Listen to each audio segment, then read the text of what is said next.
자, 이제 우리가 시간이 되었습니다. 그래서 오늘 수요 성경 공부 함께 시작하도록 하겠습니다. 이 판때기를 안 갖고 왔네. 패널을 안 갖고 왔네. 저희가 지금 랜선 순례를 한참 하고 있거든요.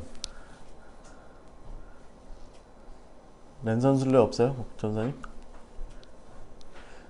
랜선 순례를 한참 하고 있는데 지난주에 첫 방송이 나갔습니다. 아주 그 반응이 좋더라고요. 그래서 이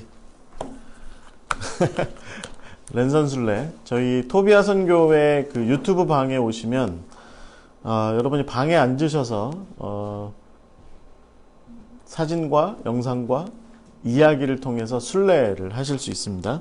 요즘같이 이제 코로나 바이러스가 한참 유행해서 우리나라가 어디 좀 바깥으로 다니기도 좀 어려운 그런 시점에 이 마이크 조금만 좀 줄여주실래요? 그 어려운 시점에 우리가 이 랜선 순례를 통해서 성지 여러 곳들을 좀 함께 다니고자 합니다. 예수의 길 책을 함께 나누면서 이 순례를 함께 다니고 있으니까요. 많이 함께 해주시고, 지난주에 저희가 가이사랴 빌립보 첫 방송이 나갔는데 여러분들한테 아주 좋다, 재밌었다 라는 그런 얘기를 좀 많이 들었습니다. 조금 더 다듬고 정리해서, 그리고 또 여러분들이 말씀하시더라고요. 좀 마이크 좀 좋은 거 좀 하지. 그래서 네, 저희도 좀 마이크에도 좀 투자도 좀 하고, 그래서 좀 더 좋은 순례 경험을 여러분들에게 좀 소개해 드릴 수 있도록 그렇게 노력하도록 하겠습니다. 자, 이 랜선 순례 많이 좀 관심 가져주시고, 이번 주 금요일에 가이사랴 빌립보 2탄이 올라옵니다. 여러분 많이 관심 가져주시면 감사하겠습니다. 자, 오늘 제가 이제 성경 공부 시작하겠습니다. 다 같이 기도하겠습니다. 다시 주저앉았네요. 전사님으로 마이크. 하나님 감사합니다. 주님께서 오늘 우리에게 귀한 날을 허락하여 주셔서 이 따뜻한 봄날에 우리가 주님의 말씀을 듣고 주의 말씀 따라 순종하며 살아가기로 결단하는 귀한 말씀 나눔의 시간을 갖고자 합니다. 주님, 이 시간 가운데 함께하여 주시옵소서. 우리가 주님을 바라보게 하시고 주님을 의지하게 하시고 주님 따라 살기로 결단하는 결단의 마음들이 이 시간 충만하게 일어날 수 있도록 주여 인도하여 주시옵소서. 우리가 특별히 예수 그리스도, 우리가 특별히 예언자의 이야기를 함께 나누고자 합니다. 오늘 특별히 예레미야를 통해서 하나님께서 보여주신 그 예언자의 삶, 예언자의 메시지, 우리가 함께 말씀을 통해서 배우고자 합니다. 이 시간을 통해서 우리가 예언자됨의 의미, 또 예언자로 살아간다는 것, 또 이 시대를 우리가 예레미야처럼 예언자로 살아간다는 것의 참 의미를 깊이 깨닫고 발견할 수 있도록 주님 인도하여 주시옵소서. 함께 시작합니다. 마치는 시간까지 성령께서 주정하여 주실 줄 믿고 살아계시고 역사하시는 예수 그리스도의 이름으로 기도하옵나이다. 아멘. 감사합니다. 이제 오늘 예레미야 이제 우리가 함께 시작하려고 하는데요. 지난 한 주일 동안 제가 예레미야 고민을 좀 많이 했어요. 그런데 이 사람 정말 어려운 사람이더라고요. 그래서 사실은 이제 어느 정도 좀 원고 작업이 좀 됐는데 다 날려버렸습니다. 다 날려버리고 예레미야를 그냥 두 번에 나눠서 하자라고, 이제 차라리 겸손하게 내가 뭐 얼마나 잘났다고 예레미야를 한 번에 다 하겠냐라는 생각을 하고 마음을 비우고 예레미야를 두 번에 나누어서 이 성경 공부를 이제 진행하려고 합니다. 그래서 이제 오늘 만약에 수요 성경 공부 저희 그 톡방에서 원고를 받으신 분들은 혹시 여기 오늘 이 자리에 함께 하시는 분들은 원고가 좀 이렇게 미완성인 상태로 있습니다. 그런데 미완성인 상태인데 오늘만 다룰 내용만 해도 거의 뭐 9장 분량 가까이 돼요. 그래서 분량상으로는 뭐 굉장히 많이 있고요. 오늘 충분히 이야기를 나눌 만하고, 다음 주에 이제 2탄으로 예레미야의 이야기를 나누고자 합니다. 오늘은 그 예레미야의 역사적인 정황을 좀 잘 이해하는 것이 우리가 좀 필요하겠다. 네, 그런 생각으로 이제 역사적인 정황을 좀 한번 정리를 해보고, 그리고 이제 예레미야가 어떻게 그 소명 부분 말고 사역을 좀 시작하게 되었는지에 대한 예레미야가 이제 말하자면 첫 번째 메시지를 선포했던 그 이야기를 좀 함께 나누고, 그렇게 해서 시작된 분위기상 볼 때 예레미야의 사역이 어땠을 것이다 라고 하는 걸 우리가 좀 대충 파악할 수 있어요. 그러니까 예레미야서를 우리가 읽어 내려갈 때 그 예레미야가 가졌던 그 마음, 그러니까 그 상황 속에서 가졌던 마음이 있는데, 저는 그래서 그걸 한마디로 고래 싸움에 새우등 터진 격, 뭐 이렇게 얘기를 하고 싶은데, 그 예레미야의 마음이 좀 이렇게 잘 표현된 부분들이 있어요. 그래서 뭐 제가 정리한 건 아니고 이제 학자들께서 좀 나름대로 잘 발췌를 해주신 건데, 그 부분을 좀 뽑아서 예레미야의 탄식 어린 5가지 고백을 좀 함께 먼저 나누고, 그리고 나서 다음 주에, 오늘은 이제 거기까지 하고요. 다음 주에 이제 예레미야가 그래서 던진 메시지가 돌아와라. 그 다음에 또 하나님께서 온 이스라엘, 그러니까 남유다만 향해서 한 것이 아니라 북이스라엘까지도 포함한, 나아가서는 뭐 세상 모든 열방까지도 다 포함한 온 세상의 회복, 그러니까 온 이스라엘의 회복에 대해서 선포한 그 예레미야의 메시지. 그 다음에 이제 그런 메시지들이 선포되는 와중에 예레미야가 동행자들이 있었다. 그런데 거짓 선지자들도 있었고 또 참 선지자들도 예레미야와 함께 했던 선지자들이 있었다. 이제 그런 얘기들을 좀 정리하고 나서, 그리고 이제 예레미야의 그 말하자면 뭐 밝힐 수는 없지만 우리가 좀 추정할 수 있는 예레미야의 인생, 예레미야는 어떤 사람인가라고 하는 것을 좀 정리해보는 그런 시간으로 다음 주에 이제 좀 마무리를 좀 해보고자 합니다.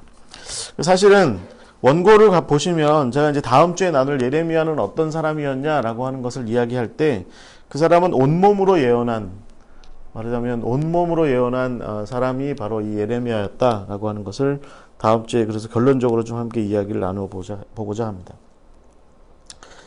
뭐 이런 거죠. 우리가 물론 뭐 성경의 이야기들을 다 이렇게 보다 보면 성경의 그 말씀들을 선포한 하나님의 사람들의 삶이라는 게 있죠. 그래서 그 삶이 있고, 그 다음에 선포된 메시지로서의 메시지의 컨텐츠가 이렇게 있는데, 그 두 가지를 다 놓고 볼 때, 예레미야는 이게 굉장히 밀접하게 들러붙어 있는, 말하자면, 선포되는 메시지와 그렇게 살아갔던 삶이 서로 이렇게 잘 붙어 있었던, 뗄래야 뗄 수 없는 그런 사람이었다. 뭐, 어떤 선지자 같은 경우는, 어떤 예언자 같은 경우는, 뭐 대부분이 그렇진 않지만 뭐 그래도 예를 들어 선포된 메시지와 그 삶을 좀 떼놓고 얘기해 볼 수도 있을 것 같은데, 뭐 이사야 같은 경우도 좀 그랬죠. 그런데 예레미야는 그 삶을 떼놓고서는 사실은 좀 말하기가 어려운 그런 부분이 있어서, 네, 그래서 오늘 우리가 이제 역사적인 정황과 예레미야의 심적 상태 그런 것들을 좀 우리가 좀 함께 이야기를 좀 나누고, 그리고 다음 주에 이제 예레미야의 메시지, 그 다음에 예레미야란 어떤 사람이었나 라고 하는 것을 좀 정리해 보는 걸로 그렇게 진행해 보고자 합니다. 네, 그 예레미야가 활동하던 시절은 크게 보면 요시야로부터 저는 이제 그달랴 그러니까 그다랴까지라고 이렇게 봅니다. 그러니까 630년 주전 630년 정도부터 580년 570년경 580년경 580년경 정도까지, 그러니까 한 40년 50년 정도, 네, 이 정도를 이렇게 예언자로서 이렇게 활동했던 사람이 바로 이 예레미야였습니다. 그러니까 주전 630년부터 580년 어간이면 결국은 이제 남유다가 멸망했던 시기예요. 그러니까 그 멸망하던 시점을 예레미야가 올고지 이렇게 예언자로서 살아냈던 그런 사람이었죠. 예레미야가 이제 부름받은 것이 주전 627년 정도 되거든요. 여러분, 이 627년은 어떤 시점이냐면 그 아시리아의 아수르바니팔이라고 하는 말하자면 제대로 왕 노릇을 했던 사람으로서는 마지막, 이 사람이 죽어요.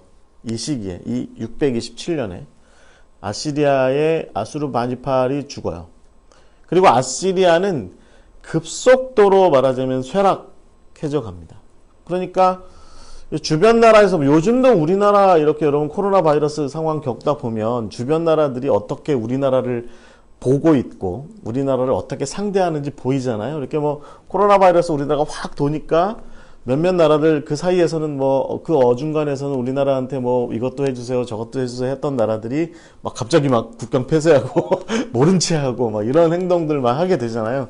그게 국제 정세죠. 그러니까 아시리아도 결국은 뭐 그 당대의 최고의 강대국인데 최고의 강대국이고 제국인데 이 아수르바니팔이 죽고 나자 그래서 더 이상 이제 아마 아시리아가 옛날 같지는 않을 거다라는 생각이 들자 주변의 봉신 국가들, 그러니까 주변에 이제 아시리아에게 이게 충성을 하던 이 나라들이 다 일제히 기회는 이때다. 네. 시리 너 말고 기회는 이때다라고 생각하고 이제 말하자면 반기까지는 아니지만 전략적인 어떤 이렇게 전환을 시도한 거죠. 그때 이제 말하자면 이 요시아라는 사람이 등장해요. 그러니까 아몬이 아버지인데 아몬이 실각하고 죽임을 당합니다. 일단은 이제 정변을 일으킨 쿠데타를 일으킨 사람들에 의해서. 그런데 그 쿠데타를 일으킨 사람들에게 백성들이 동조하지 않고 오히려 아몬의 아들 요시아를 왕으로 세워요. 아직 어린 나이였는데 왕으로 세워요. 이때 이걸 도와줬던 사람들이 이제 말하자면 북이스라엘로부터 내려왔던 제사장 그룹들, 종교 지도자들, 우리가 보통 신명기 사가들이 아마 이 사람들에게서 뿌리가 있다, 이제 이렇게 얘기하는 그런 사람들이 이제 이 요시아를 돕습니다. 그리고, 요시아의 이 나라가 좀 중흥을 좀 할 필요가 있다라고 생각했던 좀 말하자면 새로운 신흥 귀족들, 이런 사람들이 같이 동조합니다. 그래서 요시아가 이제 말하자면 안전하게 왕이 되죠. 그리고 13년쯤 세월이 흘러서 이제 요시아가 좀 성인이 되었을 때, 성인이 됐고, 이제 아까 제가 말씀드린 아시리아가 말하자면 쇠락하게 되는 그런 국면으로 전환이 되자, 이 요시아를 중심으로 해서, 이 유다가 이제 말하자면 국가적인 어떤 개혁 프로젝트를 시작하게 되는 거죠. 그러니까 이게 뭐 낀 나라들이 대체적으로 이런 거죠. 주변 나라들이 세면 가만히 있다가 주변 나라들이 약해지면, 주변의 강대국들이 약해지면 어떤 기회를 좀 포착하고 이렇게 좀 강성해지려고 하는 노력을 기울이는 거죠. 네. 지금도 우리나라를 상대로 하는 그 주변의 강대국이 지금 일강 체제가 아니잖아요. 지금 우리나라가. 그러니까 뭐 예를 들어서 미국만이 우리나라를 이렇게 영향력을 행사하는 유일한 강대국이면 우리가 이제 힘을 못 쓰는데, 지금은 이제 여러 나라들이 우리나라와의 이해관계가 얽혀 있는 상황이니까 그런 기회를 틈타서 우리 같이 이제 낀 나라들은 이렇게 뭔가를 모색하는 거죠. 그래서 지금 아마 우리가 표현하기에 뭐 단군 이래 최대의 아마 강대국의 어떤 반열에 들어서 뭐 제가 언제 뉴스 보니까 우리나라 지금 항공모함도 아마 만들 것 같다, 뭐 이런 얘기도 나오고 하는 거 보니까 지금이 한참 이제 떠야 될 때다 라고 생각하는 거죠. 네, 뭐 당을 초월해서, 당이나 어떤 진영 논리를 초월해서 지금이 그럴 때다 라고 생각하는 것이 대체적으로 아마 이제 이런 지도자들의 생각인데, 요시아도 이런 비슷한 생각을 하게 된 겁니다. 그래서 우리가 성경의 소스로만 먼저 보자면 결국은 이제 종교적인 개혁 프로젝트를 먼저 진행한 거죠. 그래서 예루살렘 성전을 정화합니다. 예루살렘 성전을 정화하고, 남유다에 우리가 여러분 구약 성경에 특히 열왕기상하를 읽어 내려갈 때 남유다라고 하는 나라를 이해할 때 잘 봐야 되는 게 뭐냐면 산당입니다. 산당이 우시아나 여러 왕들이 있었음에도 불구하고 여호사밧 시절에도 이 산당이 제거되지 않았죠. 근데 히스기야와 요시야 시절에만 산당이라고 하는 것이 제거됩니다. 그래서 하나님을 예배하는 일은 산당에서 할 것이 아니라 오직 예루살렘 성전에서만 해야 한다라고 하는 예루살렘 성전 중심의 신앙으로 이제 개혁을 이렇게 일으키게 됩니다.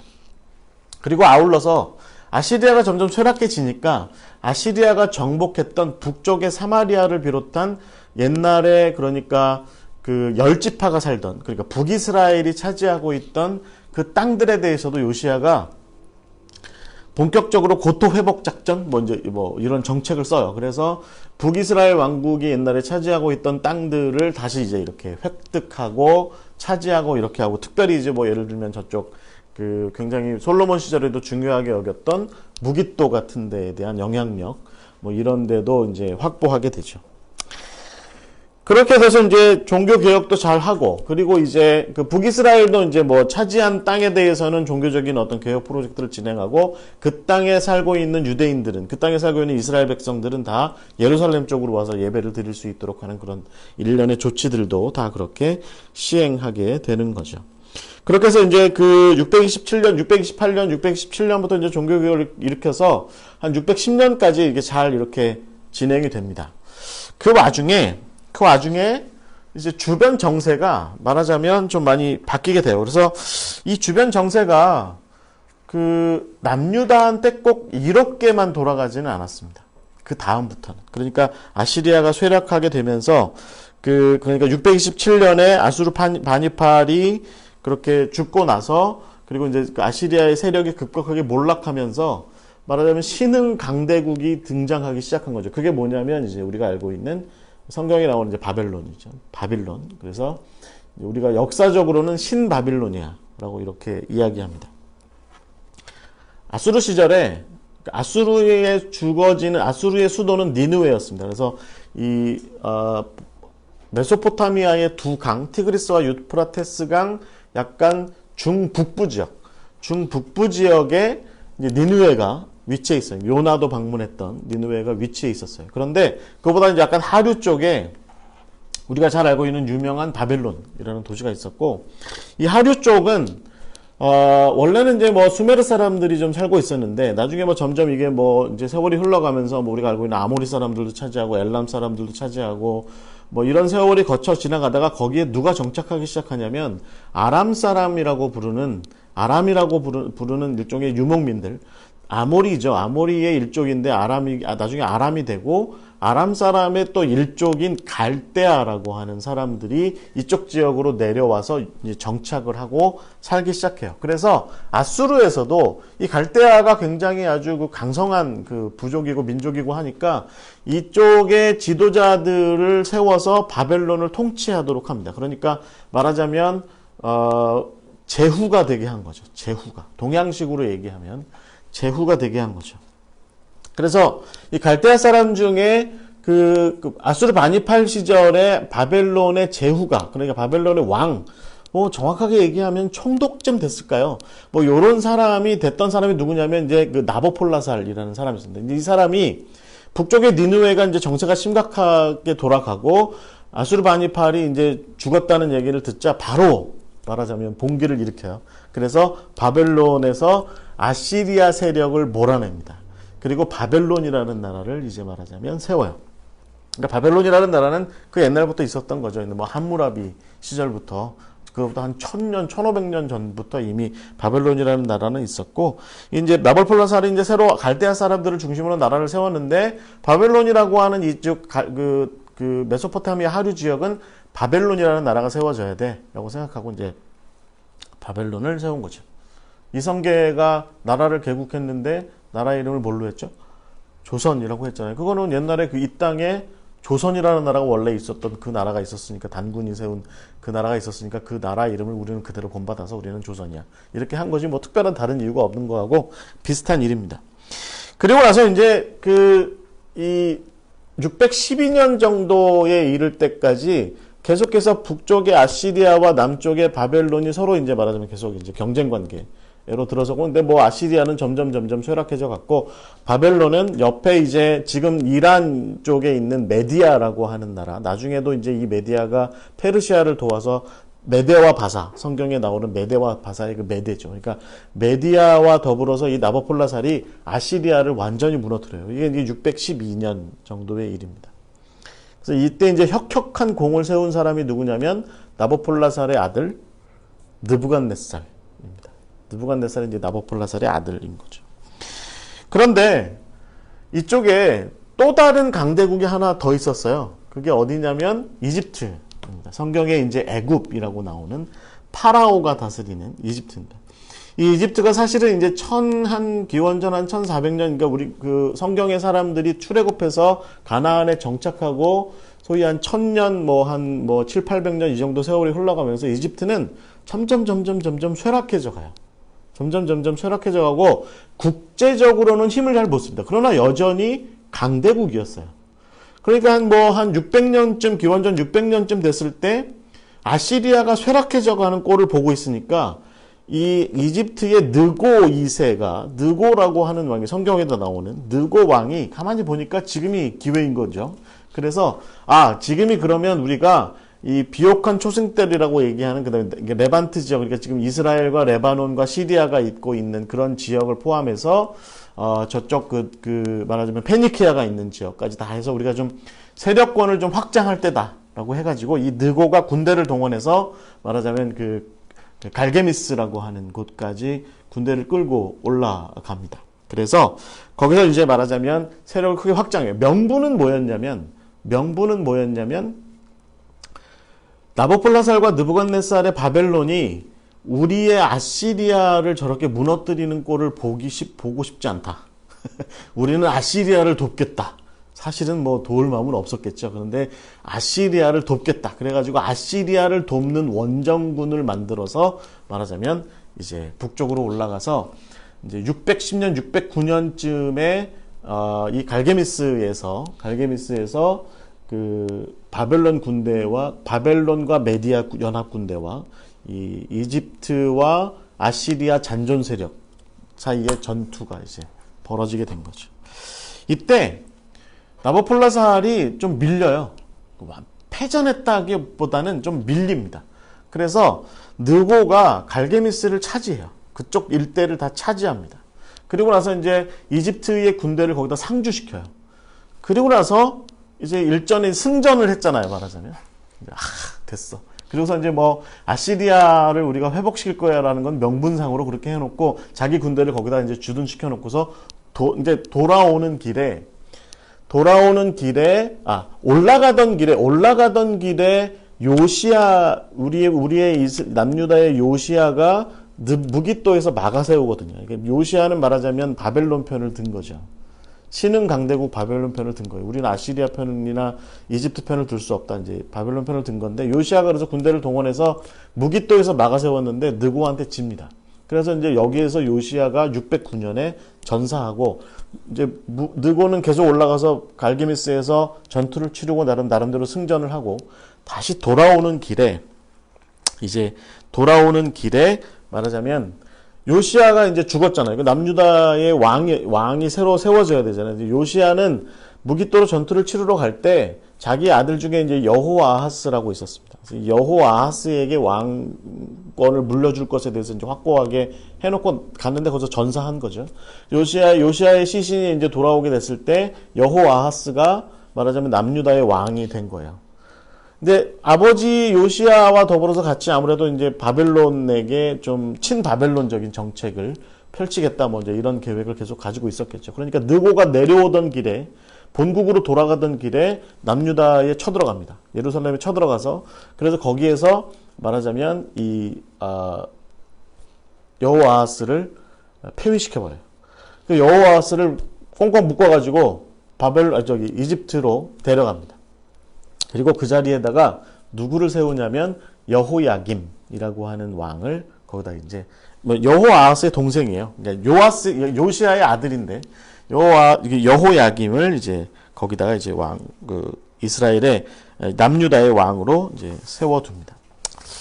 여러분, 이게 그럼에도 불구하고 사실은 바벨론은 신흥 강대국이에요. 그러니까 이제 점점 이렇게 강해지고 있는 나라였고, 이집트는 아주 오래된 강대국인데 너무 오래된 나라였고, 그리고 사실은 근 1000년 동안 우리가 알고 있는 그 람세스 시절, 그러니까 출애굽 시절 이래로 그렇게 이쪽 메소포타미아 쪽에 어떤 영향력을 행사해 본 적이 없었거든요. 이제 느고가 이제 그런 영향력을 행사하고 있었는데, 그러나 이제 좀 힘이 그렇게 강성한 건 아니었죠. 그래서 그런 와중에 느부갓네살과 나부콜라살은 바벨론을 점점 이제 강하게 만들어가고, 이제 아시리아는 이제 더 이상 얘기할 거리가 안 되는 그런 이제 쇠락해지는 그런 나라가 됐고요. 말하자면 이제는 아시리아 대 바벨론이 아니라 바벨론 대 말하자면 어디에? 애굽 사이에 이제 각축전이 벌어지는데, 여러분 이제 지도를 마련하진 않았지만 가만히 잘 생각해 보시면 이쪽에 메소포타미아 지역에 바벨론이 있고 그 다음에 이쪽 나일강 쪽에 아프리카로 들어가는 입구에 이집트가 있으면 그 사이에 어디가 있냐면 유다가 있는 겁니다. 남유다가 위치가 있는 거죠. 그러니까 지금 우리나라랑 사실은 이제 뭐 똑같은 상황이죠. 전 세계가 특히 강대국들은 우리나라가 통일되는 거를 원하지 않죠. 계속해서 이제 서로 남북한이 대립각을 세워놓고 있길 바라죠. 왜냐하면 예를 들어 미국이랑 중국이랑 서로 싸울 수는 없죠. 싸우면 정말 큰 싸움이 벌어지니까 대리전을 치러야 되는데 가장 대리전을 치르기 좋은 나라가 어디입니까? 지금 한반도예요. 그러니까 대한민국은 여전히 잘 사는 나라가 되면 안 되고 북한은 여전히 어려운 나라로 남아있는 상태에서 싸워도 지들끼리 싸우고 중국과 미국은 이 한반도에서의 전쟁을 자기들의 대리전처럼 그렇게 치르는 양상으로 놔두면 자기네들이 직접적인 피해를 입지 않은 상태에서 남북한만 싸우고 그러나 세력 경쟁은 여전히 할 수 있고 뭐 이런 생각들을 갖고 있는 게 사실은 지금 남북한이 겪고 있는 국제 정세에서 사실은 가장 중요한 핵심 현실의 가장 중요한 핵심이죠. 그러니까 미국은 우리나라를 절대로 도울 리가 없습니다. 중국도 마찬가지죠. 그러니까 우리는 우리가 스스로 우리를 도와야지 뭐 남이 우리를 돕는다라는 얘기는 의미 없는 얘기입니다. 아주 현실적으로 볼 때는. 그러나 뭐 도움 받을 건 도움 받고 견제할 건 견제하고 하는 것이 뭐 외교니까 그런 상황인데 지금 이제 북이스라엘이 없어진 상황에서 남유다도 사실은 비슷한 상황을 계속 겪고 있는 거죠. 그러니까 남유다의 이제 여호야김 같은 지도자들이 이제 항상 그러니까 촉각이 서 있는 게 어디겠습니까? 어느 쪽이 센지를 항상 보는 거죠. 그러니까 어느 쪽이 센지가 예를 들어서 앞으로 장기적으로 볼 때 어느 쪽이 셀까? 이것도 중요한 얘기겠지만 지금 당장 어느 쪽이 세?라고 하는 것 오늘은 어디야? 뭐 이렇게 따져보는 게 중요한 거죠. 마치 주식 투자하시는 분들이 오늘은 어디가 좋아? 이거 따져보고 그날이 중요한 것처럼. 여호야김이 이렇게 이제 600 그러니까 609년 이후에 이제 이스라엘의 왕이 되고 나서 이게 이 부분에 대한 그 어떤 그 연도수 계산이 조금 좀 잘 안 맞긴 하는데 대체적으로 605년쯤 됐을 때 605년쯤 되고 왔을 때 여호야김이 딱 이렇게 보니까 아직은 바벨론은 아닌 것 같은 거예요. 아직은 바벨론은 그렇게 센 나라가 아닌 것 같아요. 그리고 가만히 보니까 바벨론은 아직도 주변의 여러 나라를 정리하느라고 바빠요. 그러니까 뭐 동쪽과 북쪽과 서쪽 어딘가에 뭐 여러 그들이 정복한 나라들을 처리하느라고도 바빠요.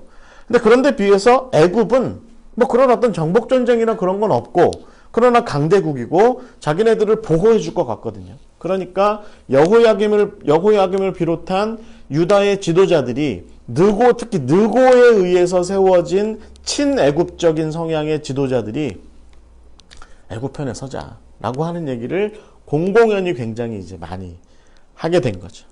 그리고 결국에는 여러분 열왕기하 24장 1절에 아주 간략하게 딱 한 절로 이렇게 나와 있는데 뭐라고 나와 있냐면 여호야김이 느부갓네살을 멀리하고 애굽을 따르기로 했다라고 하는 딱 한 가지 표현으로 열왕기하 24장 1절에 그렇게 표현이 되어 있습니다. 이게 이제 605년에서 603년, 601년 정도 어간입니다. 이 어간에 말하자면 이 남유다의 여호야김과 지도자들은 눈치를 보고서 이제 애굽 쪽이 낫겠다. 그래가지고 애굽 쪽으로 돌아서는 거예요. 처음에는 남유다만 그렇게 했어요. 그리고 주변에 남유다 주변에 여러 나라들이 아직 살아 있었죠. 예를 들면 우리가 여러분 알고 있는 나라가 어디예요? 에돔, 모압, 암몬, 아람 뭐 이런 나라들이 그다음에 저 위에 이제 뭐 페니키아의 나라들 중에 뭐 시돈, 뭐 두로 뭐 이런 나라들이 그다음에 블레셋도 아직은 여전히 뭔가가 좀 세력이 남아 있고 이런 나라들이 가만히 보니까 아니거든요. 그래서 이런 나라들은 처음에는 바벨론 편에 서요. 그래서 느부갓네살과 더불어서 한 번은 예를 들어서 남유다를 침략하기도 합니다. 침략하는 일을 하기도 해요. 그런데 그 와중에 어떤 일이 일어나게 되냐면 나보폴라살이 죽고 느부갓네살이 왕이 돼요. 그러니까 이제 여러분 생각해 보세요. 새롭게 이제 느부갓네살이 왕이 됐다 지면 이제 젊은 사람이잖아요. 나보폴라살은 아무래도 정치적인 경륜이나 뭐 이런 게 탁월했을 아주 이제 우리로 치면 조선시대 태조쯤 되는 사람이라면 이 느부갓네살은 태종임금쯤 되는 사람이거든요. 이게 태종임금이 왕이 될 때 했던 일들 중에 가장 비극적인 일들이 뭡니까? 주변에 그 왕자들을 다 이렇게 일단 다 경쟁 관계에 있는 왕자들을 정리하고 왕이 되잖아요. 왕 된 다음에도 여러분 태종의 그 예를 들어서 자기 그 부인네 처갓집이라든지 뭐 이건 심지어 나중에 세종이 들어서고 나서도 세종의 외가 처갓집, 세종의 처갓집 전까지도 다 이렇게 외척이라고 해서 척결하고 막 다 죽이고 막 이런 일을 했던 사람이 태종이거든요. 이 태종이 그랬던 것처럼 느부갓네살도 처음 왕이 됐을 때 그런 상황들이 쉽지 않았던 거죠. 그러니까 주변에 이제 처음에 바벨론에 충성을 맹세하기로 했던 유다를 제외한 다른 나라들, 암몬이나 모압이나 이런 뭐 아람이나 이런 뭐 시돈이나 이런 나라들이 가만히 보니까 이 바벨론이 썩 그렇게 편치 않아요. 그래가지고 친애굽편으로 돌아선 거죠. 그러니까 여러분 그게 어디 나오냐면 예레미야서 27장에 그 이야기가 등장해요. 그러니까 이게 여호야김이 이제 통치하던 그런 시절입니다. 여러분 이제 재밌는 것은 제가 좀 곁다리 얘기를 말씀드리면 요때 이제 말하자면 느부갓네살이 왕이 되고 그리고 이제 자기의 왕권을 확립하느라고 바쁜 시절에 성경의 이야기가 뭐냐면 다니엘서 1장부터 3장의 얘기입니다. 다니엘이 그때 이제 느부갓네살의 이제 꿈 해몽도 해준 거죠. 여러분 느부갓네살이 그런 꿈을 왜 꿨겠습니까? 물론 하나님께서 그런 꿈을 보여주시기도 했다. 그게 뭐 우리가 알고 있는 얘기겠지만 느부갓네살 입장에서 볼 때는 그 꿈의 의미가 뭘까요? 내가 이 바벨론의 왕이 됐는데 이 바벨론이 정말 앞으로 정말 제대로 잘 이어질까라고 하는 근심 걱정이 항상 밤마다 있었겠죠. 암살당할 위험도 있었겠고. 그러니까 이제 그런 꿈을 꿨고 하나님께서 그런 꿈을 보여주셨고 그 꿈을 잘 해석한 사람이 이제 다니엘이 등장하게 된 거죠. 또 다른 얘기가 뭐냐면 느부갓네살의 동생이 반란을 일으켜요. 그래가지고 왕권이 심각하게 위기에 직면합니다. 이때 이 느부갓네살이 이쪽 레반트 지역에 다메섹과 그 림나 뭐 이쪽 지역에 와 있었거든요. 그래서 와 있는데 동생이 반란을 일으켰다는 얘기를 듣고 황급히 돌아갑니다. 그리고 나서 반란을 진압하고 나서 어떤 일을 하냐면 왕권을 강화해요. 그 왕권을 강화하면서 나온 얘기가 뭐냐면 왕을 신처럼 받들어야 합니다라고 하는 얘기를 하기 시작한 겁니다. 그래서 여러분 다니엘서의 뒷부분에 보면 무슨 얘기가 나오죠? 사드락과 메삭과 아벳느고의 다니엘의 그 세 친구의 어떤 얘기가 나와요? 왕의 신상에 절하지 않는 얘기가 나오죠. 그래서 느부갓네살이 화가 나서 이 사람들을 어디다 집어던지죠? 풀무불에다가 던지는 얘기 나오잖아요. 그러니까 그런 얘기들이 다 결국은 지금 이제 이 어간에 그러니까 느부갓네살이 아직 바벨론의 왕권을 완벽하게 이렇게 세우지 못한 그 시점이었죠. 그러니까 그 605년부터 601년 어간에 그런 일들이 있을 때 여호야김은 어떻게 한 거예요? 친애굽적인 정책을 썼고 여호야김과 유다가 그렇게 하니까 나중에는 결국에는 그 주변국들도 다 여호야김 따라서 이제 친애굽으로 돌아선 겁니다. 그 다음에 이제 바벨론이 어떻게 했을까요? 느부갓네살이 이것들 봐라. 내가 가만히 안 둔다. 그래가지고 군대를 일으켜요. 그래가지고 일단 저쪽 가자지구, 지금 그 팔레스타인 사람들이 살고 있는 남서부 지역에, 이스라엘 남서부 지역의 가자지구까지 내려가서 거기에서 애굽과 전투를 치릅니다. 이 전투가 굉장히 치열한 전투였습니다. 그래서 가자 전투에서 이 애굽은 확실하게 무너졌고요. 그래서 절대로 이제 그 다음에는 다시는 이 바벨론이 융성하던 시절에 이 나일강 건너서 이 시나이 반도 건너서 이쪽 지역으로 못 나옵니다. 그런데 느부갓네살도 심각한 타격을 입었던 거죠. 심각한 타격을. 이 바벨론의 군대도. 그 와중에 우리가 예레미야서 27장 3절에서 7절에 나오는 것처럼 에돔과 모압과 암몬과 시돈이 남유다와 더불어서 반바벨로니아 동맹을 맺었고, 그 다음에 이집트는, 애굽은 뒤에서 이제 백으로 이렇게 백업을 해주는 그런 나라가 된 겁니다. 그래서 여기에 이제 여호야김이 한번 해보자. 뭐 이런 뭐 맹주 같은 그런 역할을 아마 했던 것 같습니다. 그러니까 이제 이렇게 되니까 느부갓네살이 이제 절치부심, 이것들 봐라, 내가 가만히 안 둔다. 그래가지고 한 1년 정도를 이제 군사력을 다시 키웁니다. 그래가지고 589년에 군대를 동원해서 이제 다시 쳐들어와서 주변 나라들은 일단 깨갱하고 다 숨어 들어갔고요. 남유다, 상징적인 남유다의 예루살렘을 포위해서 이제 말하자면 예루살렘을 무너뜨리게 되는 거죠. 이때 말하자면 이제 그 포로들이 또 이제 잡혀가게 되는 겁니다. 이때 포로들이 잡혀가게 되고, 이 포로들이 잡혀가고 한 차례 이때 이제 포로들이 또 이제 잡혀가게 되고, 이때 포로로 잡혀갔던 사람이 대표적인 사람이 누구냐면 에스겔이에요. 에스겔. 그러니까 605년쯤에 한 번 포로가 있었어요. 그때 잡혀간 사람이 다니엘이었고, 598년 뭐 이때쯤에 한 번 잡혀간 사람이 에스겔 같은 사람들이었습니다. 그러니까 예루살렘에는 사실은 589년, 588년 이후에는 예루살렘에는 뭐 좀 남아있는 사람들이 없어요. 598년 이후에는 한 10년 정도 오간에 남아있는 사람들이 없었겠죠. 이때 이제 그 왕이 바뀝니다. 왕이 바뀌는데 어떻게 바뀌냐면 여호야김에서 여호야긴으로 바뀌어요. 여호야김은 그래서 죽어요. 그리고 여호야긴이 왕이 되는데 얼마 있지 못하고 바벨론이 쳐들어와서 여호야긴은 잡아갑니다. 느부갓네살이 잡아가고, 그리고 나서 598년 이쯤에 왕이 된 사람이 마지막 왕 시드기야죠. 이 시드기야가 바벨론에 의해서 왕이 된 사람이잖아요. 느부갓네살이 세운 왕이잖아요. 그러면 이제 우리 상식적으로 볼 때 어떻게 하는 게 맞아요?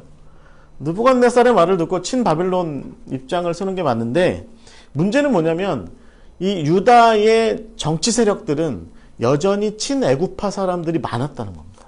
친애굽파 사람들이 많았어요. 그래가지고 결국에는 이 사람들이 또 이제 594년에 다시 한번 또 주변 나라들과 더불어서 반바벨로니아 동맹 결성을 시드기야와 중심으로 해요. 근데 시드기야는 하고 싶지 않았던 것 같아요. 그럼 예레미야서의 후반부를 30장 이후의 후반부를 읽어보시면 시드기야가 계속해서 예레미야한테 자문을 청합니다. 근데 이때 이제 예레미야는 어떻게 확실하게 얘기하기 시작하냐면, 야, 너네가 하나님께서 바벨론을 세우셨다라고 하는 걸 기억해야 돼. 애굽은 아니야. 애굽의 편을 들지 마. 라고 자꾸 이렇게 얘기를 했거든요. 그래서 이 유다 사람들이 그 예레미야한테 너 혹시 바벨론의 스파이 아니야?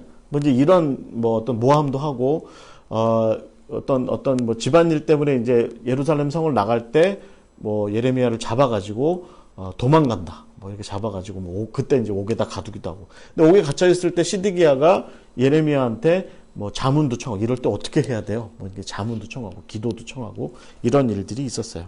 그런데 시드기야는 이게 심약했던 사람이었던 거죠. 그러니까 결국에는 자기 이제 주변의 왕의 어떤 그 참모 신하 세력들이 대부분이 친애굽파 사람들이 너무 많아가지고 그걸 못 이깁니다. 그래가지고 이제 반바벨로니아 동맹을 다시 결성하게 되고, 결정적으로 결국은 이 사건 때문에 594년에 있었던 이 사건 때문에 바벨론이 다시 한번 이제 느부갓네살이 다시 한번 군대를 이제 세우게 되고, 그리고 이제 590년, 589년 뭐 이때쯤에 다시 예루살렘으로 쳐들어와서 예루살렘이 이때 완전히 이제 멸망하게 됩니다. 그래서 한 2년인가 3년 정도를 예루살렘 성을 에워싸고서 말하자면 이렇게 그 고사작전 비슷한 걸 해요. 그래서 뭐 성 안에 사람들이 막 거의 막 굶어 죽고 뭐 어려운 일들 많이 겪게 되죠. 그리고 나서 이제 그 우리가 알고 있는 이야기처럼 이제 시드기야가 이제 결국은 이제 예루살렘 성이 뚫리고, 시드기야는 저기 그 사해가 있는 지역까지 도망갑니다. 그래서 잡혀오죠. 그래서 림나까지 다시 끌려가서 거기서 시드기야의 아들들과 시드기야의 그 참모 대신들은 다 거기서 무참히 살해되고, 시드기야는 두 눈이 뽑혀서 이제 바벨론으로 다른 포로들과 함께 잡혀가게 됩니다. 이게 이제 세 번째 포로 이야기예요. 이제 여러분 이 사건까지 이렇게 되고 나면, 이 이야기까지 되고 나면 거의 한 5,000명 정도 사람들이 포로로 다 이제 한 10년 어간에, 한 15년 어간에 포로로 다 잡혀간 거예요. 근데 그때 당시로 쳤을 때, 그때 당시에 인구 대비로 쳤을 때 5천 명 정도의 사람들이 잡혀갔으면 그거 뭐 예를 들어서 무슨 뭐 가난한 사람들이나 농민들이나 뭐 이런 사람들을 5천 명 잡아갔겠습니까? 우리가 다니엘이나 사드락과 메삭과 아벳느고나 또 무슨 뭐 에스겔이나 뭐 이런 사람들이 다 어떤 사람들이에요? 결국은 나라의 어떤 귀족들이고 아주 대표적인 사람들이었던 거죠. 이 사람들을 약 5천 명 정도를 다 잡아가고 나니까 이 여러분 그 예레미야서나 또 열왕기서나 역대기서에 나와 있는 표현에 의하면 예루살렘은 정말 농민들, 가난한 사람들, 찌질한 사람들 이런 사람들만 이렇게 남게 됐다라는 그런 표현이 있습니다. 흥미로운 것은 성경이 이 부분을 이렇게 표현해요. 그러니까 결국은 왕들과 통치자들이 유다를 예루살렘을 통치하고 다스릴 때는 고아와 과부와 객, 그러니까 여러분 성경이 이야기하는 대표적인 가난한 사람들이죠. 고아와 과부와 객. 이 고아와 과부와 객이 다윗의 왕들이 다스리던 시절에는 땅을 얻지 못하고 있다가 다윗의 왕들과 그 신하들이 다 느부갓네살에게 포로로 다 잡혀간 후에는 그들이 그 땅의 주인이 됩니다. 흥미로운 얘기죠. 저는 이게 굉장히 의미 있는 얘기라고 해요. 성경의 관점이 그래요. 성경이 지금 그렇게 바라보고 있는 겁니다. 그러니까 다윗의 왕조의 왕들이 통치하던 시절에는 고아와 과부와 객들이 신명기의 표현대로 그들의 어떤 것을 얻지 못하고 살다가 가난하고 힘들게 살다가 느부갓네살에 의해서 예루살렘과 유다가 완전히 멸망하고 그 땅의 주인들이 5천 명이나 되는 사람들이 다 포로로 다 잡혀가고 그 땅의 주인들이 없게 되었을 때에야 결국엔 성경에서 말하는 나그네들과 고아와 과부들이 가난한 자들이 그 땅의 주인이 비로소 되게 되었다 라는 얘기를 하게 되는 거죠. 이게 성경의 관점이에요. 흥미롭죠. 하나님께서는 결국은 당신의 백성으로 세움받은 왕들에게만 그 땅의 기업을 주신 것이 아니라 그 민수기에 보면 숫자 다 쓰잖아요. 남자만 60만 명이라는 그 숫자에는 그리고 모든 그 사람들에게는 그 심지어는 슬로브아스의 딸들조차도 사실은 다 땅을 받죠.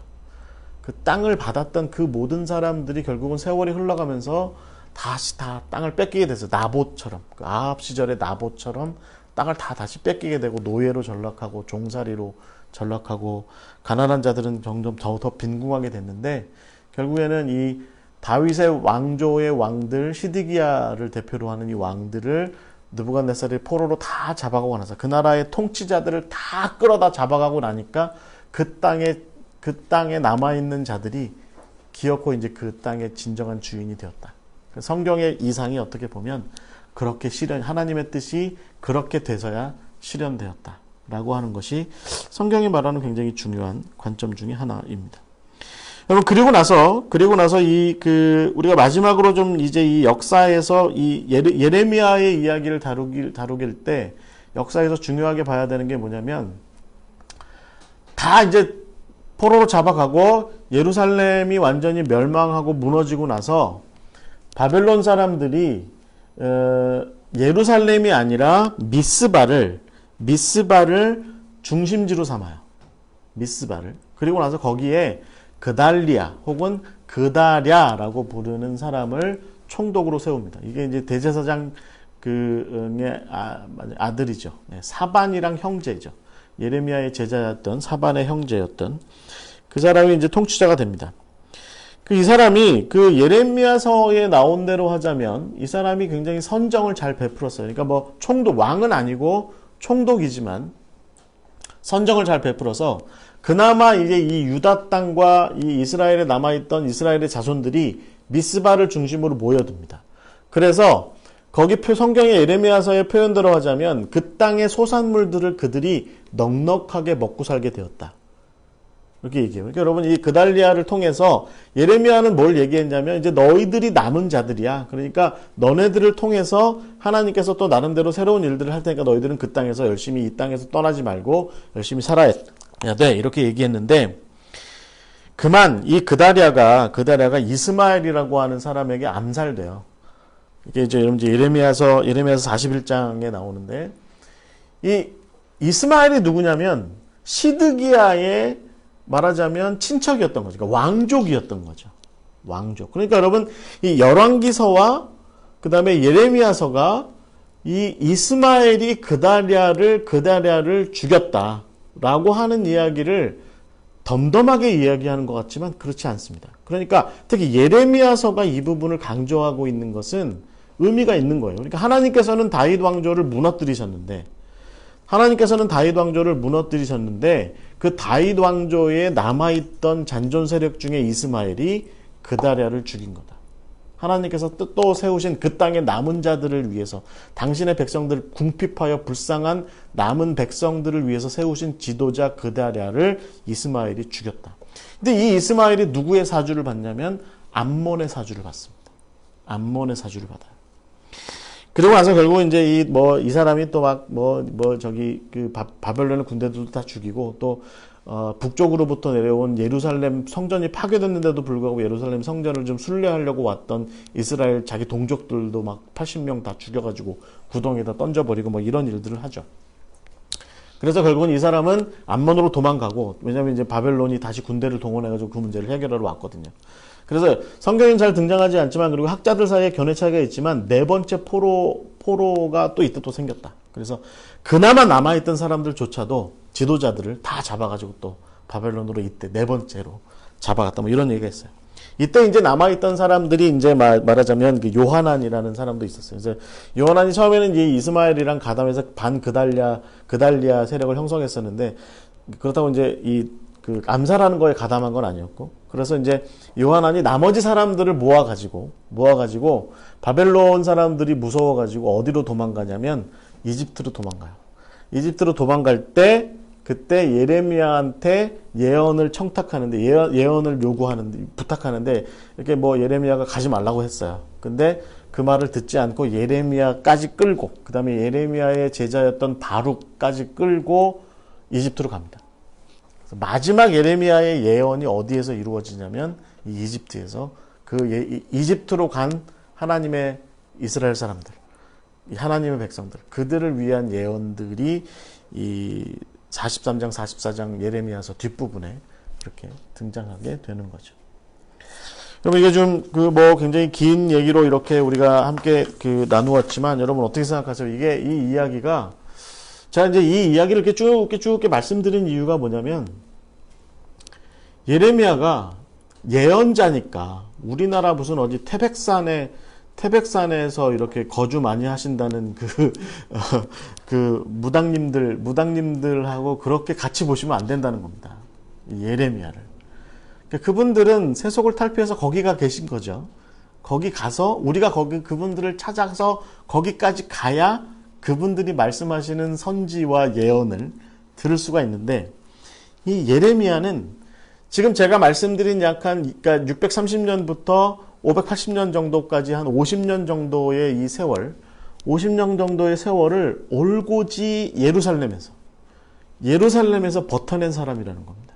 때로는 거리에서, 때로는 흰놈의 아들 골짜기에서, 때로는 혹은 구덩이 속에서, 진창 구덩이 속에서, 그렇게 올고지 하나님의 뜻을 따라서 버텨낸 사람이 바로 예레미야였다라고 하는 거죠. 그래서 여러분 이 역사의 면면 속에 이 예레미야가 이렇게 등장한다라고 하는 것을 잘 기억하셨으면 좋겠습니다.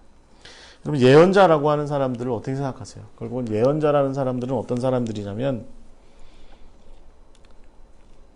하나님께서 당신의 백성들이라고 생각하시는 그 사람들이 죄를 짓건, 그 사람들이 불순종을 하건, 그 사람들이 순종을 잘하건, 그 사람들이 잘났건 못났건, 그 사람들과 더불어 늘 함께하는 사람이 예언자인 겁니다. 그래서 이 예언자들이 말하자면 이스라엘의 진정한 영적인 지도자들인 거죠.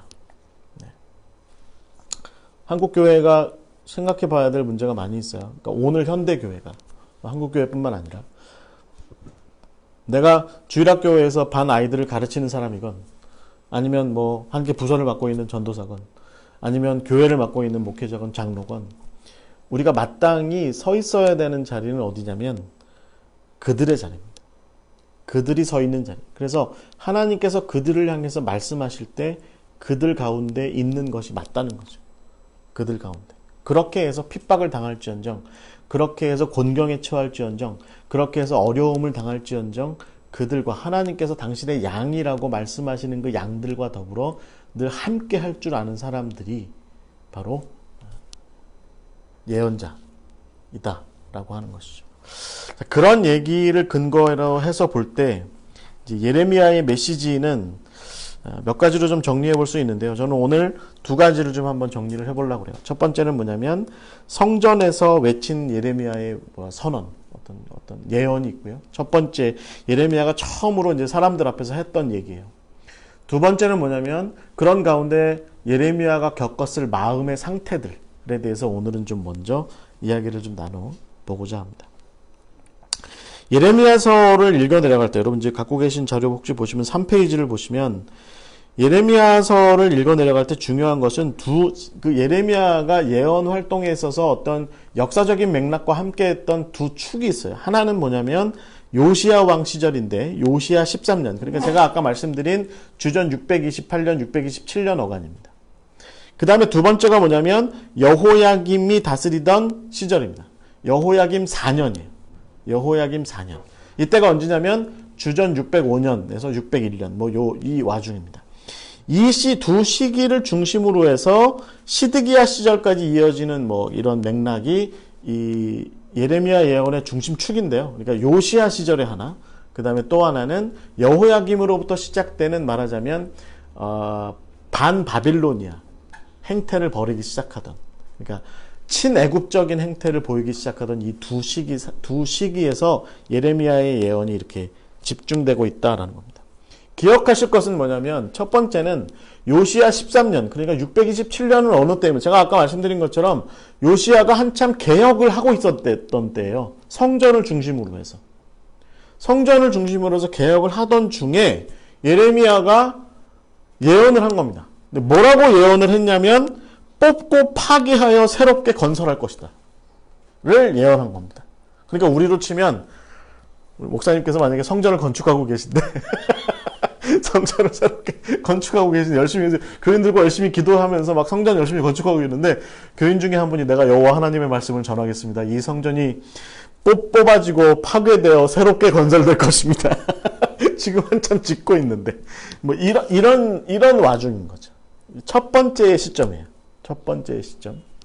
두 번째 시점은 이제 본격적으로 여호야김에 의해서 반바빌로니아. 하나님께서는 느부갓네살을 당신의 어떤 세상을 다스리는 어떤 중심축으로 세우셨는데 이 사람들은 애굽 쪽으로 돌아섰으니까 그것에 대해서 이제 말하자면 계속해서 비판하면서 그 문제를 적시하면서 돌아와라 라고 하는 이야기를 한 것이 이제 두 번째 이야기가 되는데 결국은 여호야김은 그 다음에 그 뒤를 이었던 시드기야는 결국에는 살 길로서의 바벨론 쪽이 아니라 죽을 길로서의 애굽을 정치적으로 그렇게 선택하게 되는데 그 와중에 이제 이 예레미야의 예언이 있다라고 하는 겁니다. 기억하실 것은 이제 첫 번째 그래서 예레미야의 메시지에서 우리가 좀 첫 번째로 볼 것은 뭐냐면 예레미야서 7장입니다. 예레미야서 7장이 어떤 거냐면 예레미야가 제가 이 나머지 얘기들은 이제 제가 다음 주에 할 겁니다. 예레미야 7장이 중요한 게 뭐냐면 예레미야가 소명을 받아요. 요시야 왕 시절에 소명을 받고 제가 어린아이인데 제가 어떻게 이것을 감당하겠습니까? 이렇게 그럴 때 하나님께서 너는 강하고 담대하라 이렇게 얘기하면서 내가 이제 이 백성들에 대해서 이런 것들을 내가 지켜보고 있는데 참 가슴 아프다, 암담하다. 네가 좀 내 백성들한테 가서 좀 회개를 좀 시켜라. 라고 하는 이야기들을 쭉 들은 게 6장까지고요. 그리고 나서 예레미야가 그 말씀을 다 듣고 나서 하나님께서 명령하신 대로 성전에 가서 예루살렘 성전, 지금 한참 말하자면 이제 정화 작업이 이렇게 좀 시작되고 벌어지고 있는 성전 뜰에 가서 말하자면 말씀을 선포한 겁니다. 중요한 포인트는 뭐냐면 이 와중에 이 성전이라고 하는 것이 제가 지금도 말씀드린 것처럼 남유다 사람들한테 특히나 이 남유다 사람들한테 이스라엘 백성들에게 솔로몬이 세운 이 성전이라는 것이 어떤 의미입니까?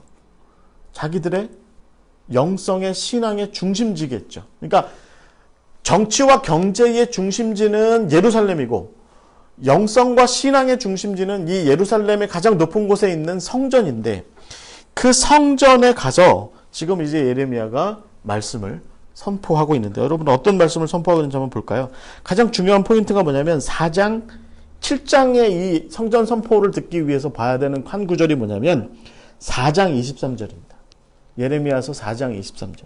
거기 보면 뭐라고 되어 있냐면 이게 무슨 마치 창세기 1장 1절을 보는 것 같아요. 내가 땅을 본즉 혼돈하고 공허하며 하늘에는 빛이 없다. 내가 땅을 본즉 혼돈하고 공허하며 하늘에는 빛이 없다.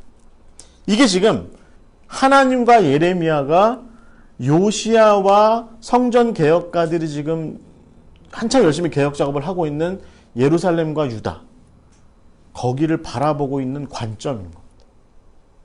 신기하죠? 네. 뭐 좀 나라님에게 충성봉사 잘하시는 종교가들이면 이런 말 절대로 안 했겠죠.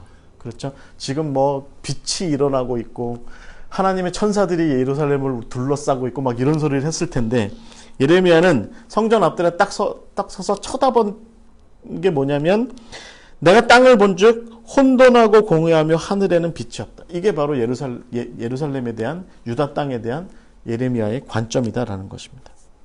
그래서 이제부터 예레미야가 하는 얘기가 나타나게 되는 거죠. 여러분 이 이야기의 핵심이 뭐겠습니까? 여러분 결국에는 요시야와 뭐 그나마 그래도 열왕기서에서 참 훌륭한 왕이라고 얘기하는 요시야를 비롯한 그 개혁가들이 하고 있는 성전 중심의 개혁에 대해서 하나님과 하나님의 사람 예레미야는 전혀 새로운 안목을 지금 갖고 있는 거죠. 뭐냐면 야, 그 성전 개혁한다고 될까? 라는 생각을 지금 갖고 있는 겁니다. 성전만 개혁한다고 될까? 라는 생각을 갖고 있어요. 그러면서 그 다음에서 뭐라고 얘기를 하냐면 여러분 7장 3절에 보시면 이렇게 되어 있습니다. 만군의 여호와 이스라엘의 하나님께서 이와 같이 말씀하시되 너희 길과 행위를 바르게 하라. 그리하면 내가 너희로 이곳에 살게 할 것이다. 길과 행위. 그럼 이 데레크라고 하는 이 표현 같은 경우가 여러분 이 성경에서 굉장히 중요한 거죠. 너희들이 사는 모습, 그 사는 모습을 바르게 하면 너희들이 이 땅에 계속 살 거야. 그런데 너네들은 지금 뭘 하는 거야? 성전만 지금 쳐다보고 있는 거잖아. 4절 말씀에 그래서 뭐라고 얘기합니까? 너희는 이것이 여호와의 성전이라 여호와의 성전이라 여호와의 성전이라 하는 이 거짓말을 믿지 마라. 성전만 어떻게 되면 너네들의 삶이 안정적이게 되고 평안하게 될 것이다라고 하는 그 거짓말을 믿지 마라. 너희들이 살 자리, 너희들이 제대로 살게 되는 자리는 성전 어떻게 한다고 해서 되는 문제가 아니다. 이렇게 얘기하는 거죠. 여러분 그래서 7장 5절에서 7절에 보시면 너희가 만일 길과 행위를 참으로 바르게 하여 이웃들 사이에서 정의를 행하며 6절에 보시면 아까 제가 말씀드린 이방인과 고아와 과부를 압제하지 아니하며 무죄한 자의 피를 이곳에서 그러니까 예루살렘에서 흘리지 아니하며 다른 신들 뒤를 따라 화를 자초하지 아니하면 내가 너희를 이곳에 살게 할 것이다. 이렇게 지금 이야기하고 있는 것이죠. 여러분 결국 이것은 무엇을 이야기하는 겁니까? 성전 안에서의 거룩함은 성전 밖에서의 정의와 공의와 병행되어야 한다는 얘기죠. 그것이 진정한 개혁이다라고 지금 예레미야는 성전에 딱 서서 그의 첫 번째 메시지 선포를 그렇게 하고 있는 겁니다. 사람들은 이렇게 쉽게 생각해요. 그러니까 우리는 그런 공덕을 좀 펼치려고 하는 생각을 갖고 있어요. 분명히. 내가 월요일부터 토요일은 어떻게 개차반처럼 살건 내가 어떻게 불경스럽게 살건 상관없이 주일만 잘하면 돼.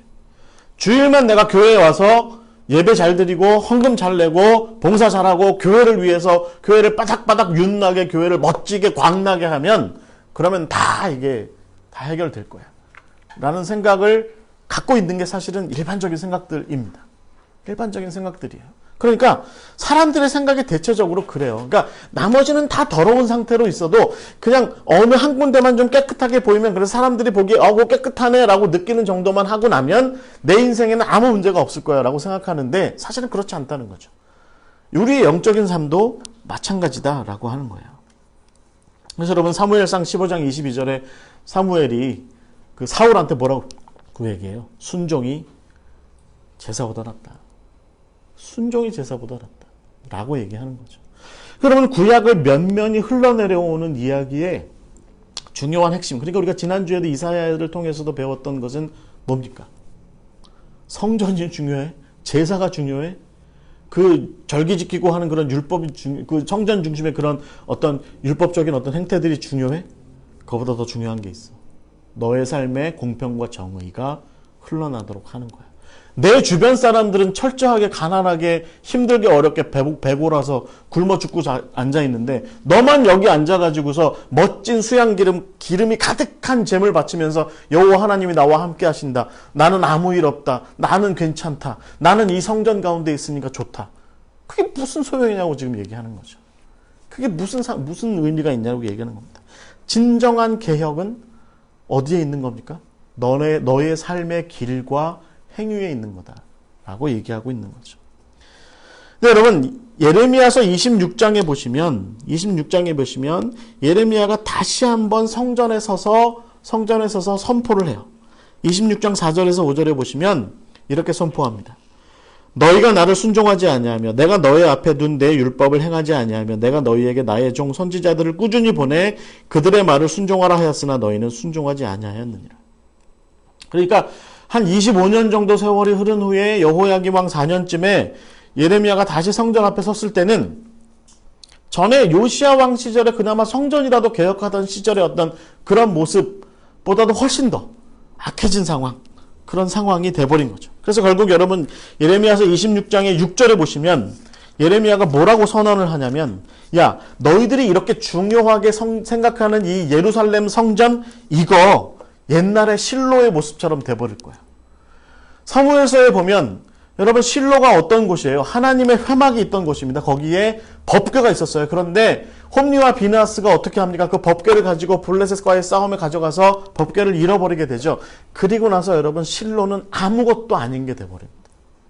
아무것도 아닌 게 돼버려요.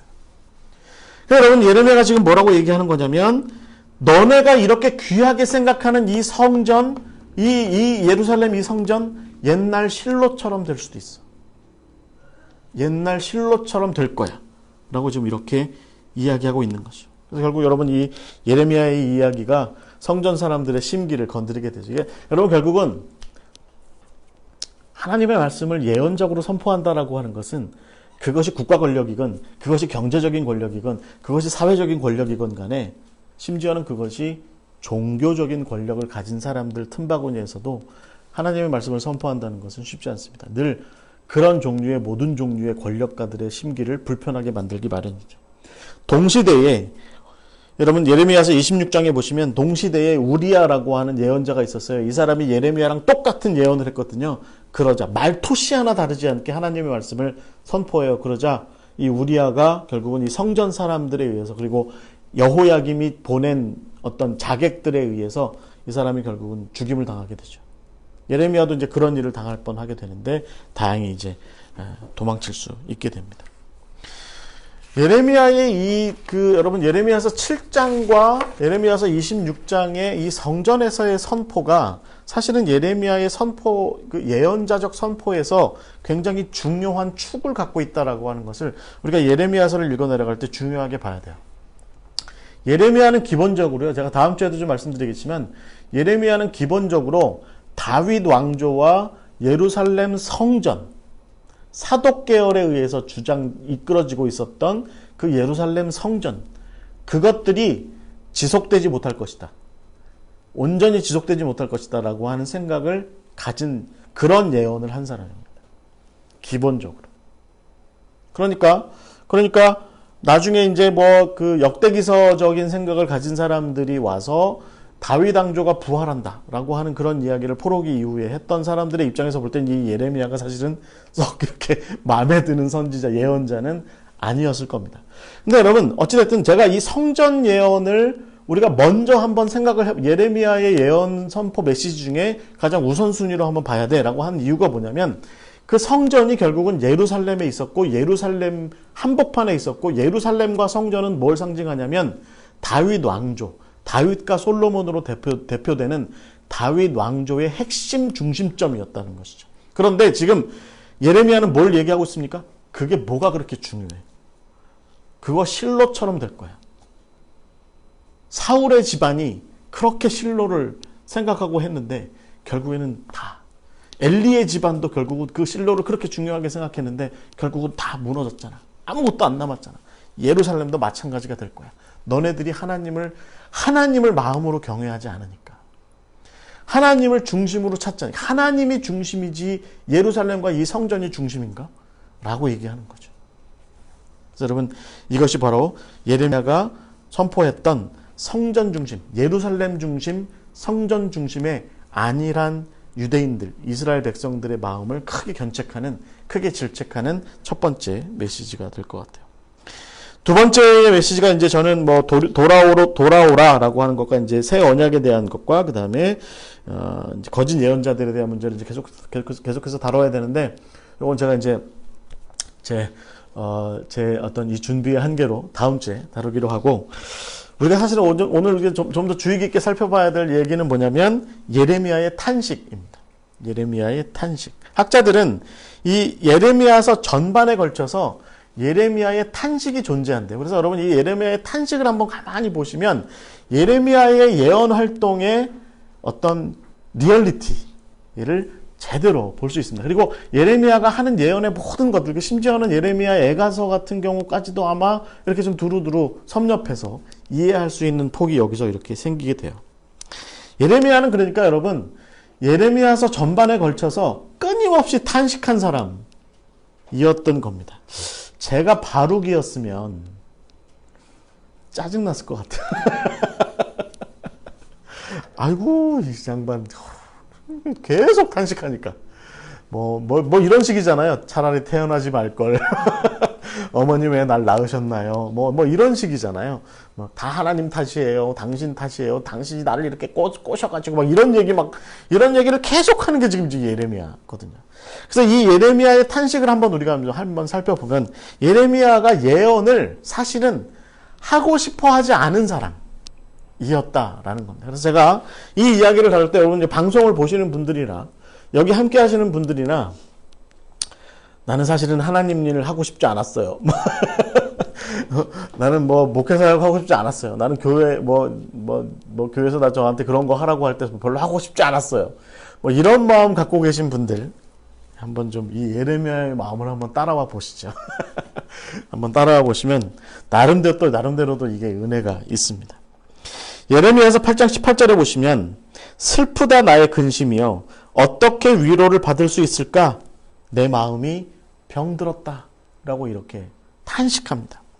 이 탄식이, 이런 식의 탄식이 예레미야에서 전체를 계속해서 이렇게 흐르고 있다는 거죠. 이 탄식이요. 그런데 우리가 이제 생각하기에 이 예레미야의 탄식이 결국에는 예루살렘 사람들, 여호야김을 비롯한 그 왕들이나 예루살렘에 있는 그 사람들, 이스라엘 백성들, 그 사람들 때문에 탄식한 거 아니야? 라고 이렇게 쉽게 생각할 수 있는데, 그러나 이 예레미야의 탄식은 그게 아니에요. 예레미야의 탄식은 오히려 하나님을 향한 탄식입니다.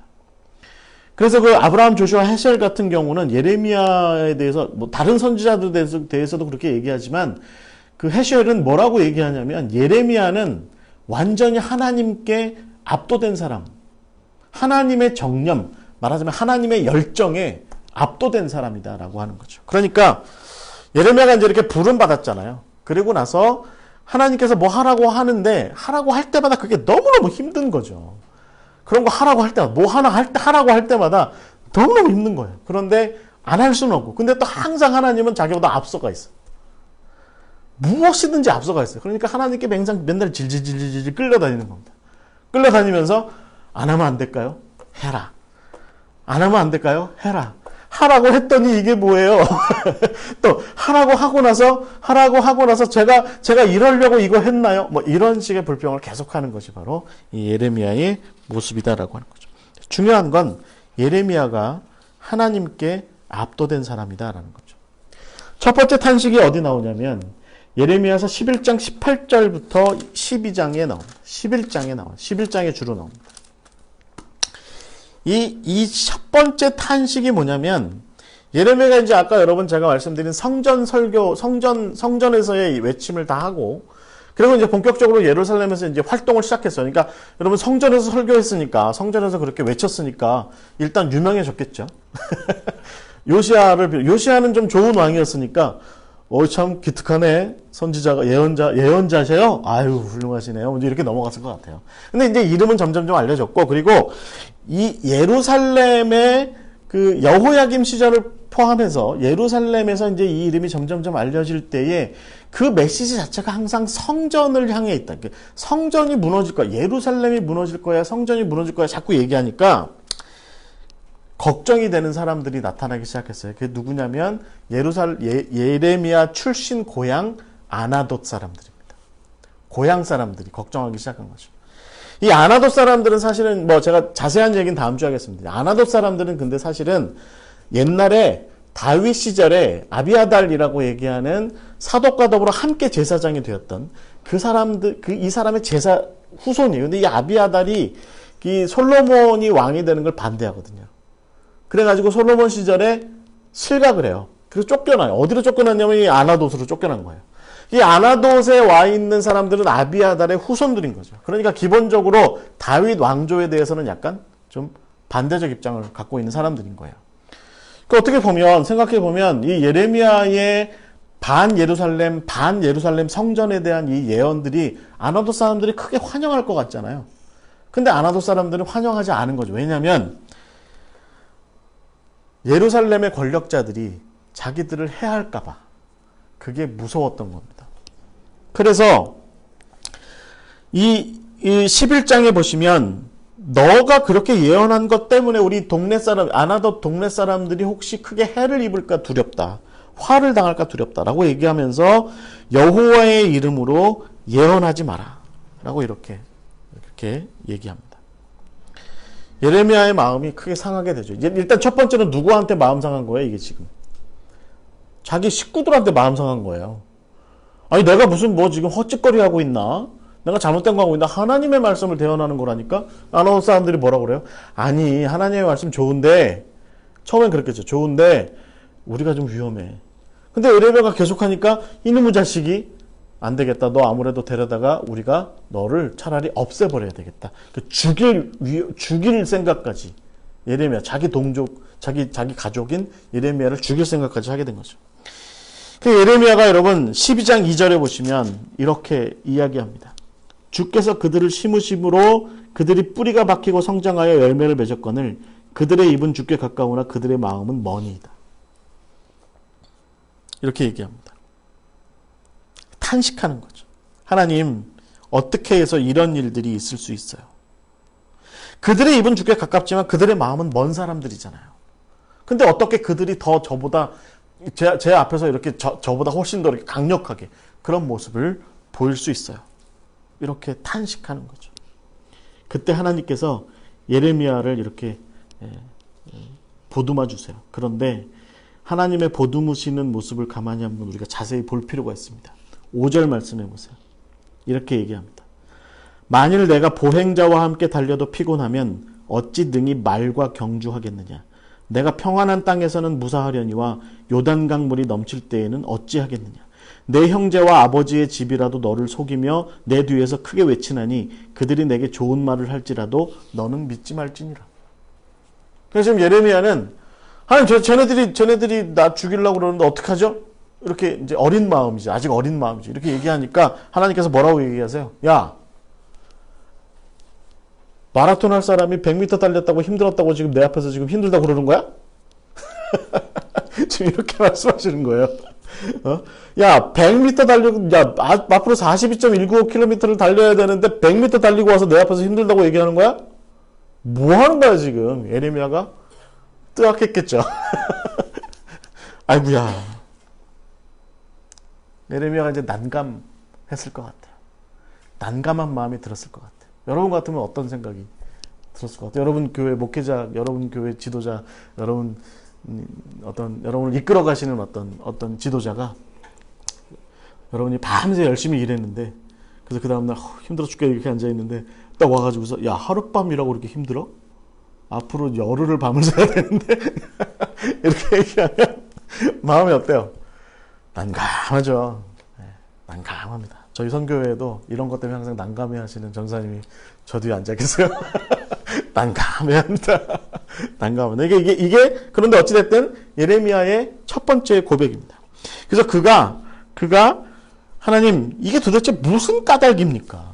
라고 이제 이렇게 얘기하는, 납득이 안 되니까. 무슨 까닭입니까? 이렇게 얘기하죠. 마치 여러분 예수님께서 나사렛에서 자기 동네 사람들과 가족들에게 이렇게 배척당하셨을 때 그런 모습과 비슷한 거죠. 그 다음에 여러분 15장의 10절부터 21절이 두 번째의 그 예레미야의 고백입니다. 여러분 이 15장의 1절에 보시면 하나님께서 예레미야 앞에서 뭐라고 말씀하시냐면 모세와 사무엘이 내 앞에 섰다 할지라도 내 마음은 이 백성을 향할 수 없다. 내가 이들을 다 쫓아버릴 거다. 이렇게 말씀하세요. 15장쯤 왔을 때. 그러니까 예레미야의 입장에서 봤을 때는 이제 자기가 성전에서 설교했죠. 아나돗 사람들도 자기한테는 이제 더 이상은 어떤 보호 장치가 되지 못하죠. 예루살렘 사람들은 자기가 선포하면 할수록 점점 더 완악한 태도를 자꾸 보이죠. 그러니까 하나님께서는 그런데 선포는 예레미야가 했잖아요. 그렇죠? 그런데 예레미야가 선포했을 때 그것을 듣는 이 유다 백성들, 예루살렘 백성들의 태도를 보고 화내는 건 지금 하나님이 내시는 거예요. 납득이 되세요? 제가 말하는 걸 잘 이해하셔야 돼요. 선포는 예레미야가 했는데 뒤에서 그걸 시키신 분이 뒤에서 더 짜증내고 있는 거죠. 지금. 내가 모세와 사무엘을 내 앞에 데려와도 내가 내 마음을 바꾸지 않을 거다. 내가 반드시 이 녀석들 벌 주고 이 녀석들 다 뽑아내고 파멸시킬 거다. 얘기하는 거죠. 예레미야의 입장에서 보면 여러분 지금 완전히 고래들 사이에 낀 새우 같은 그런 상황이 돼버린 겁니다. 예레미야는 사실은 인생 살면서 누구한테도 함부로 대한 적이 없는데 이제는 만고의 적이 돼버린 거죠. 이쯤 되면 도망쳐도 누가 뭐라고 안 할 것 같아요. 이런 상황은 빠지는 게 맞죠. 그렇죠? 여러분 일반적인 세상의 사회적인 인간관계에서 두 고래가 싸우고 있는데 내가 굳이 그 사이에 끼어 있을 이유가 도대체 뭔가요? 그냥 빠지면 되는 거죠. 빠지면 돼요. 그런데 예레미야는 도망치지 않습니다. 그리고 그 자리에서 그냥 그 자리에서 새우등 터져가면서 그냥 그 자리에서 탄식합니다. 그게 바로 예레미야서 15장 10절 말씀이세요. 근데 드디어 이렇게 외치기 시작합니다. 여러분 함께 다 같이 좀 읽어볼까요? 내게 재앙이로다 나의 어머니여 어머니께서 나를 온 세계에 다투는 자와 싸우는 자를 만날 자로 낳으셨도다. 대단한 거죠. 이런 표현들이. 다투는 자와 싸우는 자 틈바구니에다가 나를 낳으셨다. 내가 꾸어주지도 아니하였고 사람이 내게 꾸이지도 아니하였건만 다 나를 저주한다. 지금 이게 예레미야의 상황인 겁니다. 그런데 하나님께서 이제 위로의 말씀을 건네세요. 11절에 보시면 내가 진실로 너를 강하게 할 것이요 너에게 복을 받게 할 것이며 내가 진실로 내 원수로 재앙과 환난의 때에 내게 간구하게 하리라. 이렇게 말씀하세요. 흥미로운 얘기죠. 11절에 그렇게 말씀하세요. 그리고 나서 12절부터 근데 하나님의 태도를 가만히 보십시오. 12절 말씀부터 가만히 다시 보시면 이게 말하자면 제가 이제 이 구절을 읽었을 때의 뉘앙스는 이렇습니다. 저를 보세요. 여러분. 예레미야가 막 뭐 제가 이러려고 태어났나요? 막 이렇게 얘기하니까 하나님께서 예레미야한테 가서 미안해. 아이고 힘들었겠다 야. 근데 내가 하여튼 너는 지켜줄게. 그러고서는 예레미야는 안 쳐다보고 갑자기 눈을 다시 이스라엘 백성들한테 돌려서 뭐라고 얘기하냐면 누가 능히 곧 북방의 철과 놋을 꺾을냐. 내 모든 죄로 말미암아 내 국경 안의 모든 재산과 보물로 값없이 다 탈취를 당하게 할 것이며 내 원수와 함께 내가 알지 못하는 땅에 내가 이르게 하리니 이는 나의 진노의 맹렬한 불이 너희를 사르려 함이라. 그러니까 예레미야는 이렇게 좀 잠깐 미안해. 아이고 힘들지? 힘내. 그리고서는 다시 또 막 이스라엘 백성들한테 막 진노의 화를 이렇게 내고 있는 겁니다. 예레미야가 이런 새우등 터지는 꼴을 당하는 상황을 이렇게 지금 보고 있는 거죠. 하나님도 보면 자기한테 관심이 없어요. 이 당신의 백성 이스라엘을 어떻게 할지가 유다를 어떻게 할지가 중요한 거지. 그래서 여러분 17절에서 18절에 보시면 예레미야의 이 이야기가 이렇게 다시 나와요. 여러분 6페이지에 내가 그 본문을 따왔는데요. 내가 기뻐하는 자의 모임 가운데 있지 아니하며 즐거워하지도 아니하고 주의 손에 붙들려 홀로 앉아 있습니다. 예레미야는 지금 이제 혼자 있는 거예요. 하나님의 말씀을 대언하느라고 혼자 있게 된 겁니다. 그렇겠죠. 예루살렘에 예레미야의 말을 이런 식의 예레미야의 말을 동조해줄 누가 있겠습니까? 아무도 없는 상태에서 그냥 앉아 있는 거죠. 그래서 기뻐하는 자의 모임이나 기뻐하는 자의 모임 가운데 있지도, 그러니까 놀러 다니지도 않는 겁니다. 그리고 뭔가 스스로 여흥을 즐기지도 않는, 레저를 하지도 않는 거죠. 그냥 주께 붙들려서, 주님의 손에 붙들려서 혼자 앉아서 끙끙끙끙 대고 있는 겁니다. 하나님의 말씀은 계속 선포해야지, 선포하면 할수록 점점 외롭게 되고 소외되지. 그리고 하나님은 날 좀 붙들어 주시고 내 마음을 위로해 주시기는커녕, 야, 더 좀 해봐, 좀 나가서 더 좀 외쳐봐, 자꾸 얘기하는 거지. 골방 속에 갇혀가지고 좀 쉬려고 들면, 네가 지금 이러고 있을 때야, 나가서 빨리 외쳐, 이렇게 자꾸 얘기하는 거예요. 하나님이 야속하죠. 그러니까 거기 뭐라고 써 있습니까? 홀로 앉았사오니 이는 주께서 분노로 내게 채우셨음이니이다. 나의 고통이 계속하며 상처가 중하여 낫지 아니하면 어찌 됨이니까 주께서는 내게 대하여 물이 말라서 속이는 시내 같으리이까. 그 다음에 이제 뭐가 터져 나오냐면 이런 얘기하는 거죠. 속이는 시내라는 말이 나온 거예요. 이게 무슨 말이냐면, 하나님 혹시 제가 이렇게 막 선포했는데 이 나라가 안 망하면 어떻게 되는 거예요? 하나님, 제가 이렇게 열심히 선포하고 다녔는데, 그래서 제가 친구도 다 끊어지고 가족 갖고도 다 끊어지고 하나님 말씀 선포하느라고 온전히 혼자가 됐는데, 그런데 이게 이렇게 안 되면 어떻게 돼요? 하나님께서 혹시 속이는 시내, 그러니까 물이 없는 건천임에도 불구하고 물이 있다고 속이는 그런 속이는 시내 같은 모습이면 어떻게 하는 거예요? 이렇게 얘기하고 있는 거죠. 하나님께서는요, 여전히 이 예레미야의 얘기에 관심이 없으세요. 여러분, 이 이야기를 가만히 읽어보시면 20절의 말씀에, 15장 20절의 말씀에 이 예레미야가 지금 계속 이렇게 얘기하잖아요. 그런데 20절의 말씀에 또 이렇게 얘기하세요. 내가 너로 이 백성 앞에 견고한 놋성벽이 되게 하리니 그들이 너를 칠지라도 이기지 못할 것은 내가 너와 함께하여 너를 구하여 건짐이라. 여호와의 말씀입니다. 이게 예레미야를 놋성벽 같은 곳 안에다가 잘 안전하게 보호하겠다는 얘기가 아닙니다. 예레미야 자체를 놋성벽이 되게 하겠다는 거예요. 그러니까 이게 무슨 얘기겠습니까? 하던 일이나 좀 계속해라. 하던 일이나 계속해라. 시끄럽고 그냥 하던 일이나 계속해라. 근데 너가 그 일을 하는 동안에는 잘 이겨나가도록 해줄게. 너가 놋성벽이 되게 해줄게. 여러분, 예레미야의 입장에서는 하나님께서 이 20절을 이렇게 예레미야한테 말씀하셨을 때 우리가 예레미야면 어떻게 했을까요? 우리 저기 오전사님처럼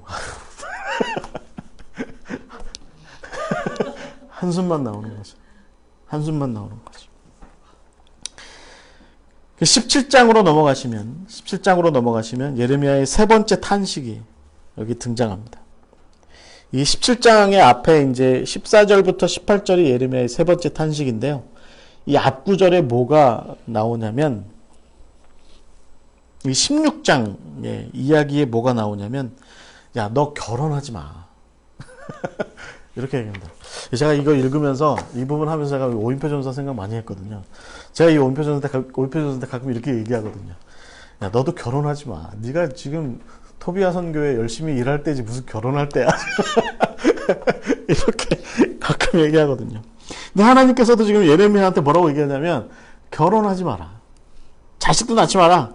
얘기합니다. 왜냐하면 그 16장 6절에서 7절에 보시면 이렇게 되어 있습니다.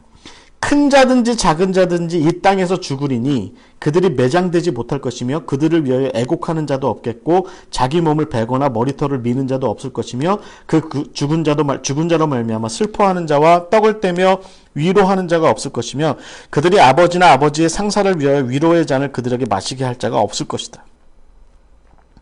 이렇게 얘기합니다. 그래서 이제 예레미야가 거기다 대놓고 뭐라고 이제 20절, 16장 20절에 이제 하나님께서 자꾸 이렇게 말씀하세요. 내가 가만히 두지 않을 거야. 이렇게 얘기하니까 20절에 뭐라고 얘기하냐면 그렇게 하시면 세상 모든 열방이 하나님을 신이라고 여기지 않을 수도 있습니다. 이렇게 이제 하나님 앞에 살짝 말 좀 붙여봐요. 그랬더니 21절에 뭐라고 얘기합니까?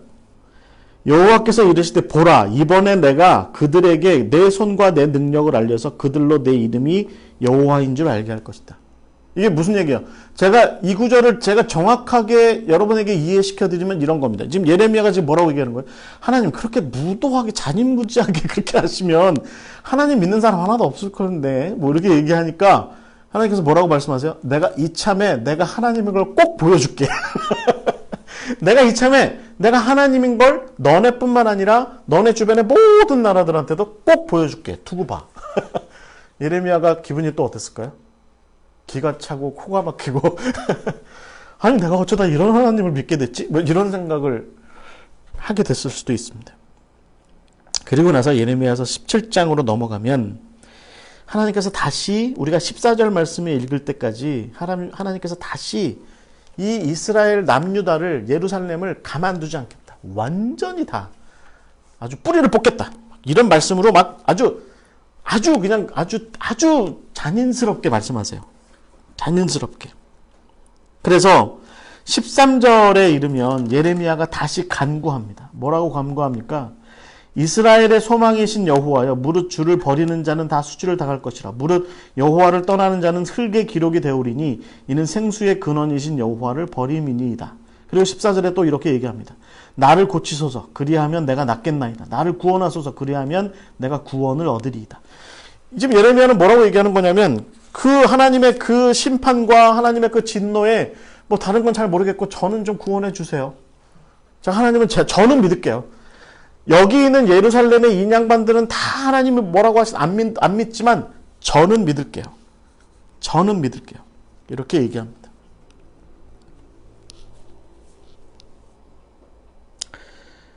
여러분 이 구절들을 가만히 보면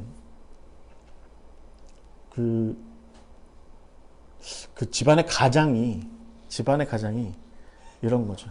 내가 꼭 저거 할 거야 하면서 집안의 가산을 막 탕진하는 거예요. 그러니까 집안의 이제 부인과 자식이 쳐다보면서 우리 아버지 도대체 저거 어떻게 해야 되나. 그렇다고 아버지가 하는 거 말릴 수도 없고 아버지가 하시겠다는데 우리 아버지 큰 뜻 품고 하시겠다는데 그러니까 얼마 후 대선 나갈 내가 집안의 가산을 다 탕진해서라도 국회에 꼭 출마해가지고 이 나라를 내가 바꿔볼 거야 이렇게 얘기하면 그 뜻이 너무 지난 10년 넘게 계속 얘기하셨으니까 맞으니까 뭐 아무 소리는 않고 있지만 집에 있는 부인과 집에 있는 자녀들 입장에서는 어떻게 해야 되나 고민스러운 거죠. 그런데 이제 예레미야가 하나님께 이렇게 얘기하세요. 15절 말씀에 이렇게 얘기합니다. 그들이 내게 이르기를 여호와의 말씀이 어디 있느냐 이제 임하게 할지어다 합니다. 임하게 할지어다 합니다. 이렇게 얘기합니다. 그러니까 이게 정말 이렇게 실현되는 건가요? 이게 실현이 되는 건가요? 라고 다시 이렇게 묻고 있는 거죠. 지금 세상은 예레미야한테 한번 해봐. 너가 믿고 있는 하나님 그렇게 하신다며 한번 해봐. 하고 좀 조롱하기 시작하는 겁니다. 예레미야가 거기다 대고 16절부터 17절까지 또 이어서 이렇게 얘기해요. 나는 목자의 직분에서 물러가지 아니하고 주를 따라 싸우며 재앙의 날도 내게 원하지 아니하였음을 주께서 아시는 바라.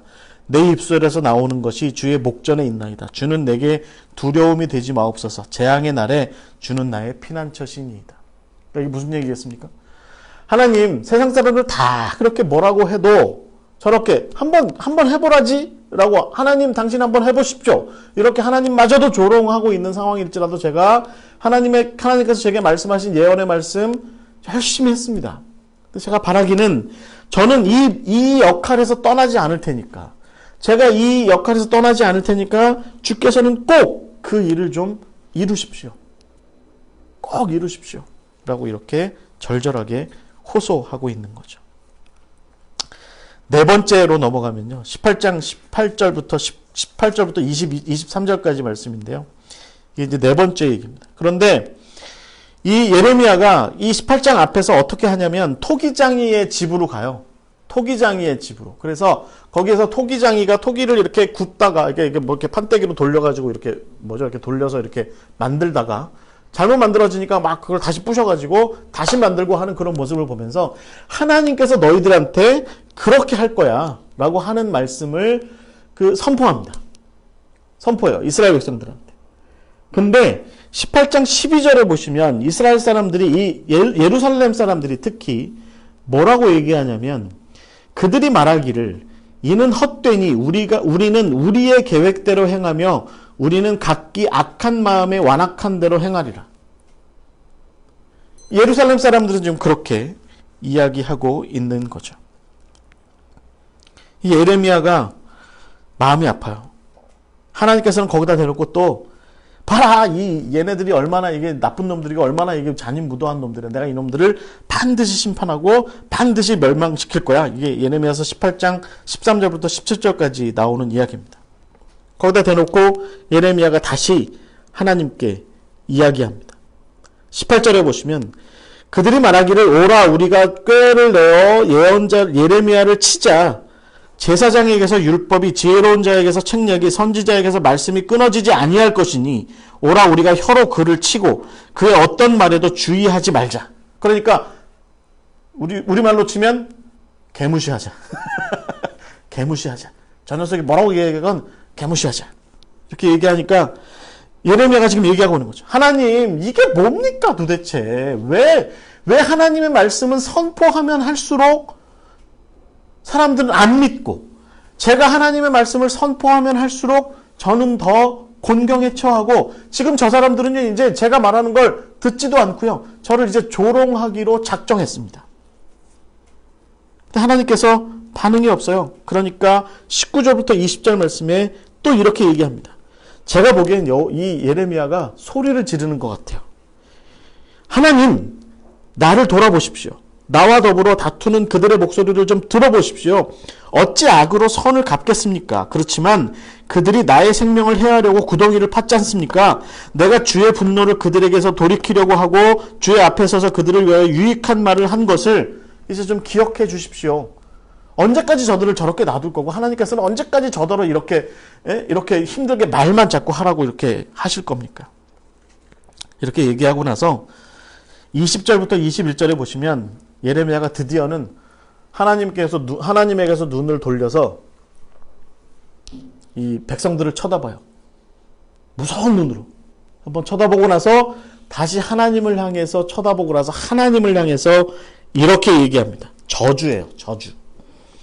20절부터 21절에 보시면 그들의 자녀를 기근에 내어주시며 그들을 칼의 세력에 넘기시고 그들의 아내들은 자녀를 잃고 과부가 되며 그 장정은 죽임을 당하며 그 청년은 전장에서 칼을 맞게 하시며 주께서 군대로 갑자기 그들에게 이르게 하사 그들의 집에서 부르짖음이 들리게 하소서. 이 저주를 날리는 거죠. 저주를. 이게 무슨 얘기겠습니까? 예레미야가 예언자가 조롱하는 소리를 듣다가 열받았으니까 화가 나서 예루살렘의 백성들을 향해서 막 저주를 막 하고 있는 거예요. 그런데 여러분 이게 자세히 보면 이 저주가 그 백성들을 향해서 하고 있는 게 아니다라고 하는 것을 우리가 잘 지켜봐야 돼요. 이건 저주 섞인 기도입니다. 하나님께 하고 있는 거죠. 그러니까 예레미야는 결국에는 끊임없이 하나님 앞에 탄식하고 불평하고 막 이러고 있지만 그럼에도 불구하고 예언자로서 선지자로서 지도자로서 넘지 말아야 될 선은 넘지 않고 있는 거예요. 그러니까 어떻게 하고 있는 겁니까? 백성들을 저주하는 일은 하나님께 하고 있어요. 그러니까 하나님께서 하실 일이라는 거죠.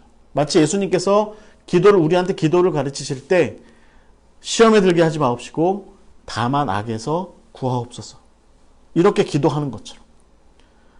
악을 물리치실 분은 하나님이십니다. 그러니까 하나님께서 하십시오. 이렇게 하는 것처럼 악에 대해서 악을 갚는 일은 악을 갚는 일은 예언자 자기가 하려고 하지 않고 하나님께 좀 해달라고 하는 그런 부탁을 드리고 있는 거죠. 이게 지금 예레미야의 네 번째 모습입니다. 우리가 좀 시간이 조금 넘어갔지만 마지막 다섯 번째만 하고 이야기를 마칠게요. 이제 20장의 이야기입니다. 20장 7절부터 18절 말씀이 다섯 번째 예레미야의 탄식이에요. 이 마지막에서 예레미야는 어떤 행동을 하냐면, 지난번에 17장에서 사가지고 온 토기를 가지고 예루살렘의 남쪽 성벽의 아래에 있는 흰놈의 아들 골짜기 앞에 가서, 거기 가서 그 가지고 온 토기를 다 깨트려 버려요. 그리고 나서 그 아래에 이제 시드기야 왕 시절에도 있었던, 여호야김 시절에도 있었던 도벳이라고 하는 제단이죠, 제단. 거기다 이제 아이들도 바치고 막 그랬었는데, 그 도벳이라고 하는 제단을 바라보면서 예루살렘도 저렇게 될 거다라고 예언을 합니다. 이게 19장 8절에 이런 얘기가 나오는데요. 이 예루살렘 성전에 있었던 바술이라고 하는 사람이 제사장의 아들인데, 대제사장의 아들인데, 직함이 제사장이 아니라 성전 총감독이래요. 성전 총감독. 무슨 일을 하는지 잘 모르겠는 사람인데, 말하자면 쓸데없는 걸 만들어 놓고 아마 이제 뭐 사족을 만들어 놓고 쓸데없는 짓 많이 하고 있었겠죠. 이 바술이 예레미야를 데려다가 때리고 성전의 나무에다가 묶어 놓습니다. 하루 종일 묶어 놨다가 그 다음날 풀어줘요. 사람들 앞에서 풀어줘요. 그리고 나서 사람들 사이에 조롱거리가 되게 한 거죠. 예레미야가 너무 화가 나가지고 하루 종일 묶여 있었잖아요. 너무 화가 나서 바술한테 막 저주를 퍼붓습니다. 화를 내요. 그러니까 이때 바술이 비웃듯이, 예레미야를 비웃듯이, 그래 너는 떠들어, 네가 그래 봐야 뭐 하고서 예레미야를 데려다가 백성들 앞에서 풀어주게 되죠. 그래서 사람들은 다시 예레미야를 조롱하게 됩니다. 20장 7절 말씀에 보면 그런 이야기가 나옵니다. 여호와의 주께서 나를 권유하심으로 내가 그 권유를 받았는데 내가 조롱거리가 되었습니다. 사람마다 종일토록 나를 조롱하나이다. 예레미야의 예언 활동을 예루살렘 사람들이 다 들었겠죠. 흰놈의 아들 골짜기 가서 그런 행동하고, 그래서 결국 성전 사람들이 예레미야를 데려다가 성전에다가 묶어놓고 하루 종일 조롱거리를 삼고, 그리고 나서 그 다음날 또 풀어줬더니 결국은 예루살렘 거리에서 조롱거리가 된 거죠. 예레미야가 7절 8절 말씀에, 20장 7절 8절 말씀에 이렇게 외쳐요. 여호와여, 주께서 나를 권유하심으로 내가 그 권유를 받았사오며 주께서 나보다 강하사 이기셨으므로 내가 조롱거리가 되니 사람마다 종일토록 나를 조롱하나이다. 내가 말할 때마다 외치며 파멸과 멸망을 선포하므로 여호와의 말씀으로 말미암아 내가 종일토록 치욕과 모욕거리가 되었습니다. 이렇게 얘기하고 있는 거죠. 계속 이제는 이제 조롱거리가 된 겁니다. 조롱거리가 된 거예요. 거기에 대해서 여러분 20장 9절 말씀에 보면 예레미야가 이제 드디어는 이렇게 얘기합니다. 내가 다시는 여호와를 선포하지 아니하며 그의 이름으로 말하지 아니하리라. 우리로 치면 목회 안 해. 나 사역 안 해. 내가 이러려고 대통령이, 이게 아니라 내가 이러려고 내가 목사가 됐나? 내가 이러려고 주의 종이 됐나? 이렇게 외친 거죠. 근데 여러분 그 다음 구절이 나와요. 9절에 보면 계속 말이 이어집니다. 그렇게 말하면 나의 마음이 불붙는 것 같아서 골수에 사무치니 답답하여 견딜 수 없나이다. 그러니까 예레미야는 내가 이런 꼴까지 당하면서 하나님의 말씀을 대언하고 예언 활동을 계속해야 됩니까? 전 안 하고 싶습니다. 그래서 마치 작가가 절필하듯이 안 하겠습니다 라고 이렇게 선언했는데, 그렇게 하고 나면 다시 속으로부터 끓어오르는 게 있다는 거죠. 그래서 안 할 수 없게끔 만드는 그런 마음이 다시 불일 듯이 일어난다는 거예요. 그래서 다시 이스라엘 백성들 앞에 다시 서서 모욕과 조롱을 당하더라도 하나님 말씀을 증거하고 선포했다라고 하는 거죠. 여러분, 그가 열정에 사로잡힌 사람이다 라고 하는 것을 우리가 기억해야 될 것 같아요. 그러니까 그는 사실은 이런 것들을 안 하고 싶은 사람인데 하나님께서 그에게 열정을 심어주셔서 하나님께서 품고 계신 그 열정을 동일한 강도로 심어주셔서 이 예레미야는 그것을 멈출 수 없었던 것이죠. 그래서 결국은 예레미야는 또다시 탄식합니다. 14절부터 그 20장 14절부터 보시면 18절까지 이렇게 탄식해요. 내 생일이 저주를 받았다면, 나의 어머니가 나를 낳던 날이 복이 없었다면, 나의 아버지에게 소식을 전하여 이르기를 당신이 득남하였다 하여 아버지를 즐겁게 하던 자가 저주를 받았다면, 그 사람은 여호와께서 무너뜨리시고 후회하지 아니하신 성읍같이 되었다면, 그가 아침에는 부르짖는 소리, 낮에는 떠드는 소리를 듣게 하였다면 좋을 뻔하였나니, 이는 그가 나를 태에서 죽이지 아니하였으며 나의 어머니를 내 무덤이 되지 않게 하셨으며 그의 배가 부른 채로 항상 있지 않게 하신 까닭이로다. 어찌하여 내가 태에서 나와서 고생과 슬픔을 보며 나의 날을 부끄러움으로 보내는고 하니라. 이게 지금 예레미야의 마지막 5번째의 탄식이에요. 여러분, 이쯤 되면 우리가 이 앞에 5가지의 탄식을 다 살펴보건대 왜 예레미야는 이렇게 살았을까 하는 생각을 가져보게 되죠. 적어도 성경이 그 이유를 우리한테 가르쳐 줍니다. 그게 20장 7절에 나와 있습니다. 20장 7절에 보면 이렇게 되어 있습니다. 여호와여 주께서 나를 권유하심으로 내가 그 권유를 받아싸우며 주께서 나보다 강하사 이기심으로 그래서 내가 조롱거리가 되니 사람마다 종일토록 나를 조롱하나이다 라고 되어 있는 거죠. 여기에 20장 7절에 권유라고 되어 있는 이 말이 히브리어로 파타입니다. 파타. 이 파타가 무슨 뜻이냐면 남자가 여자하고 연애하려고 꼬시는 거예요. 아주 적나라한 표현으로 쓰자면 오늘 하루 나랑 같이 자자. 남자가 여자를 꼬드기는 겁니다. 그런데 그 여자가 그 파타, 그 권유를 못 이겨서 권유를 받아들이게 된 거죠. 왜냐하면 그 권유를 하는 그 남자가 너무 남성미가 강해서 못 이긴 거예요. 쫓아 나온 거죠. 그 남자를. 집 버리고, 아버지 버리고, 집안 다 갖다 버리고, 나는 당신 따라갈래요. 당신 따라가서 살게 되는 그 시집살이가 얼마나 힘들어도 난 당신 따라갈래요. 라고 얘기해요. 신성일 부인 누구죠? 엄앵란 씨가 그랬대잖아요. 세상에서 최고로 잘생긴 남자하고 결혼했는데 시집살이도 세상 최고였대요. 그런 얘기 하잖아요. 이게 거기서 사용될 만한 한 단어가 여기 파타입니다. 권유. 그러니까 예레미야는 지금 하나님께로부터 꼬드김을 당한 겁니다.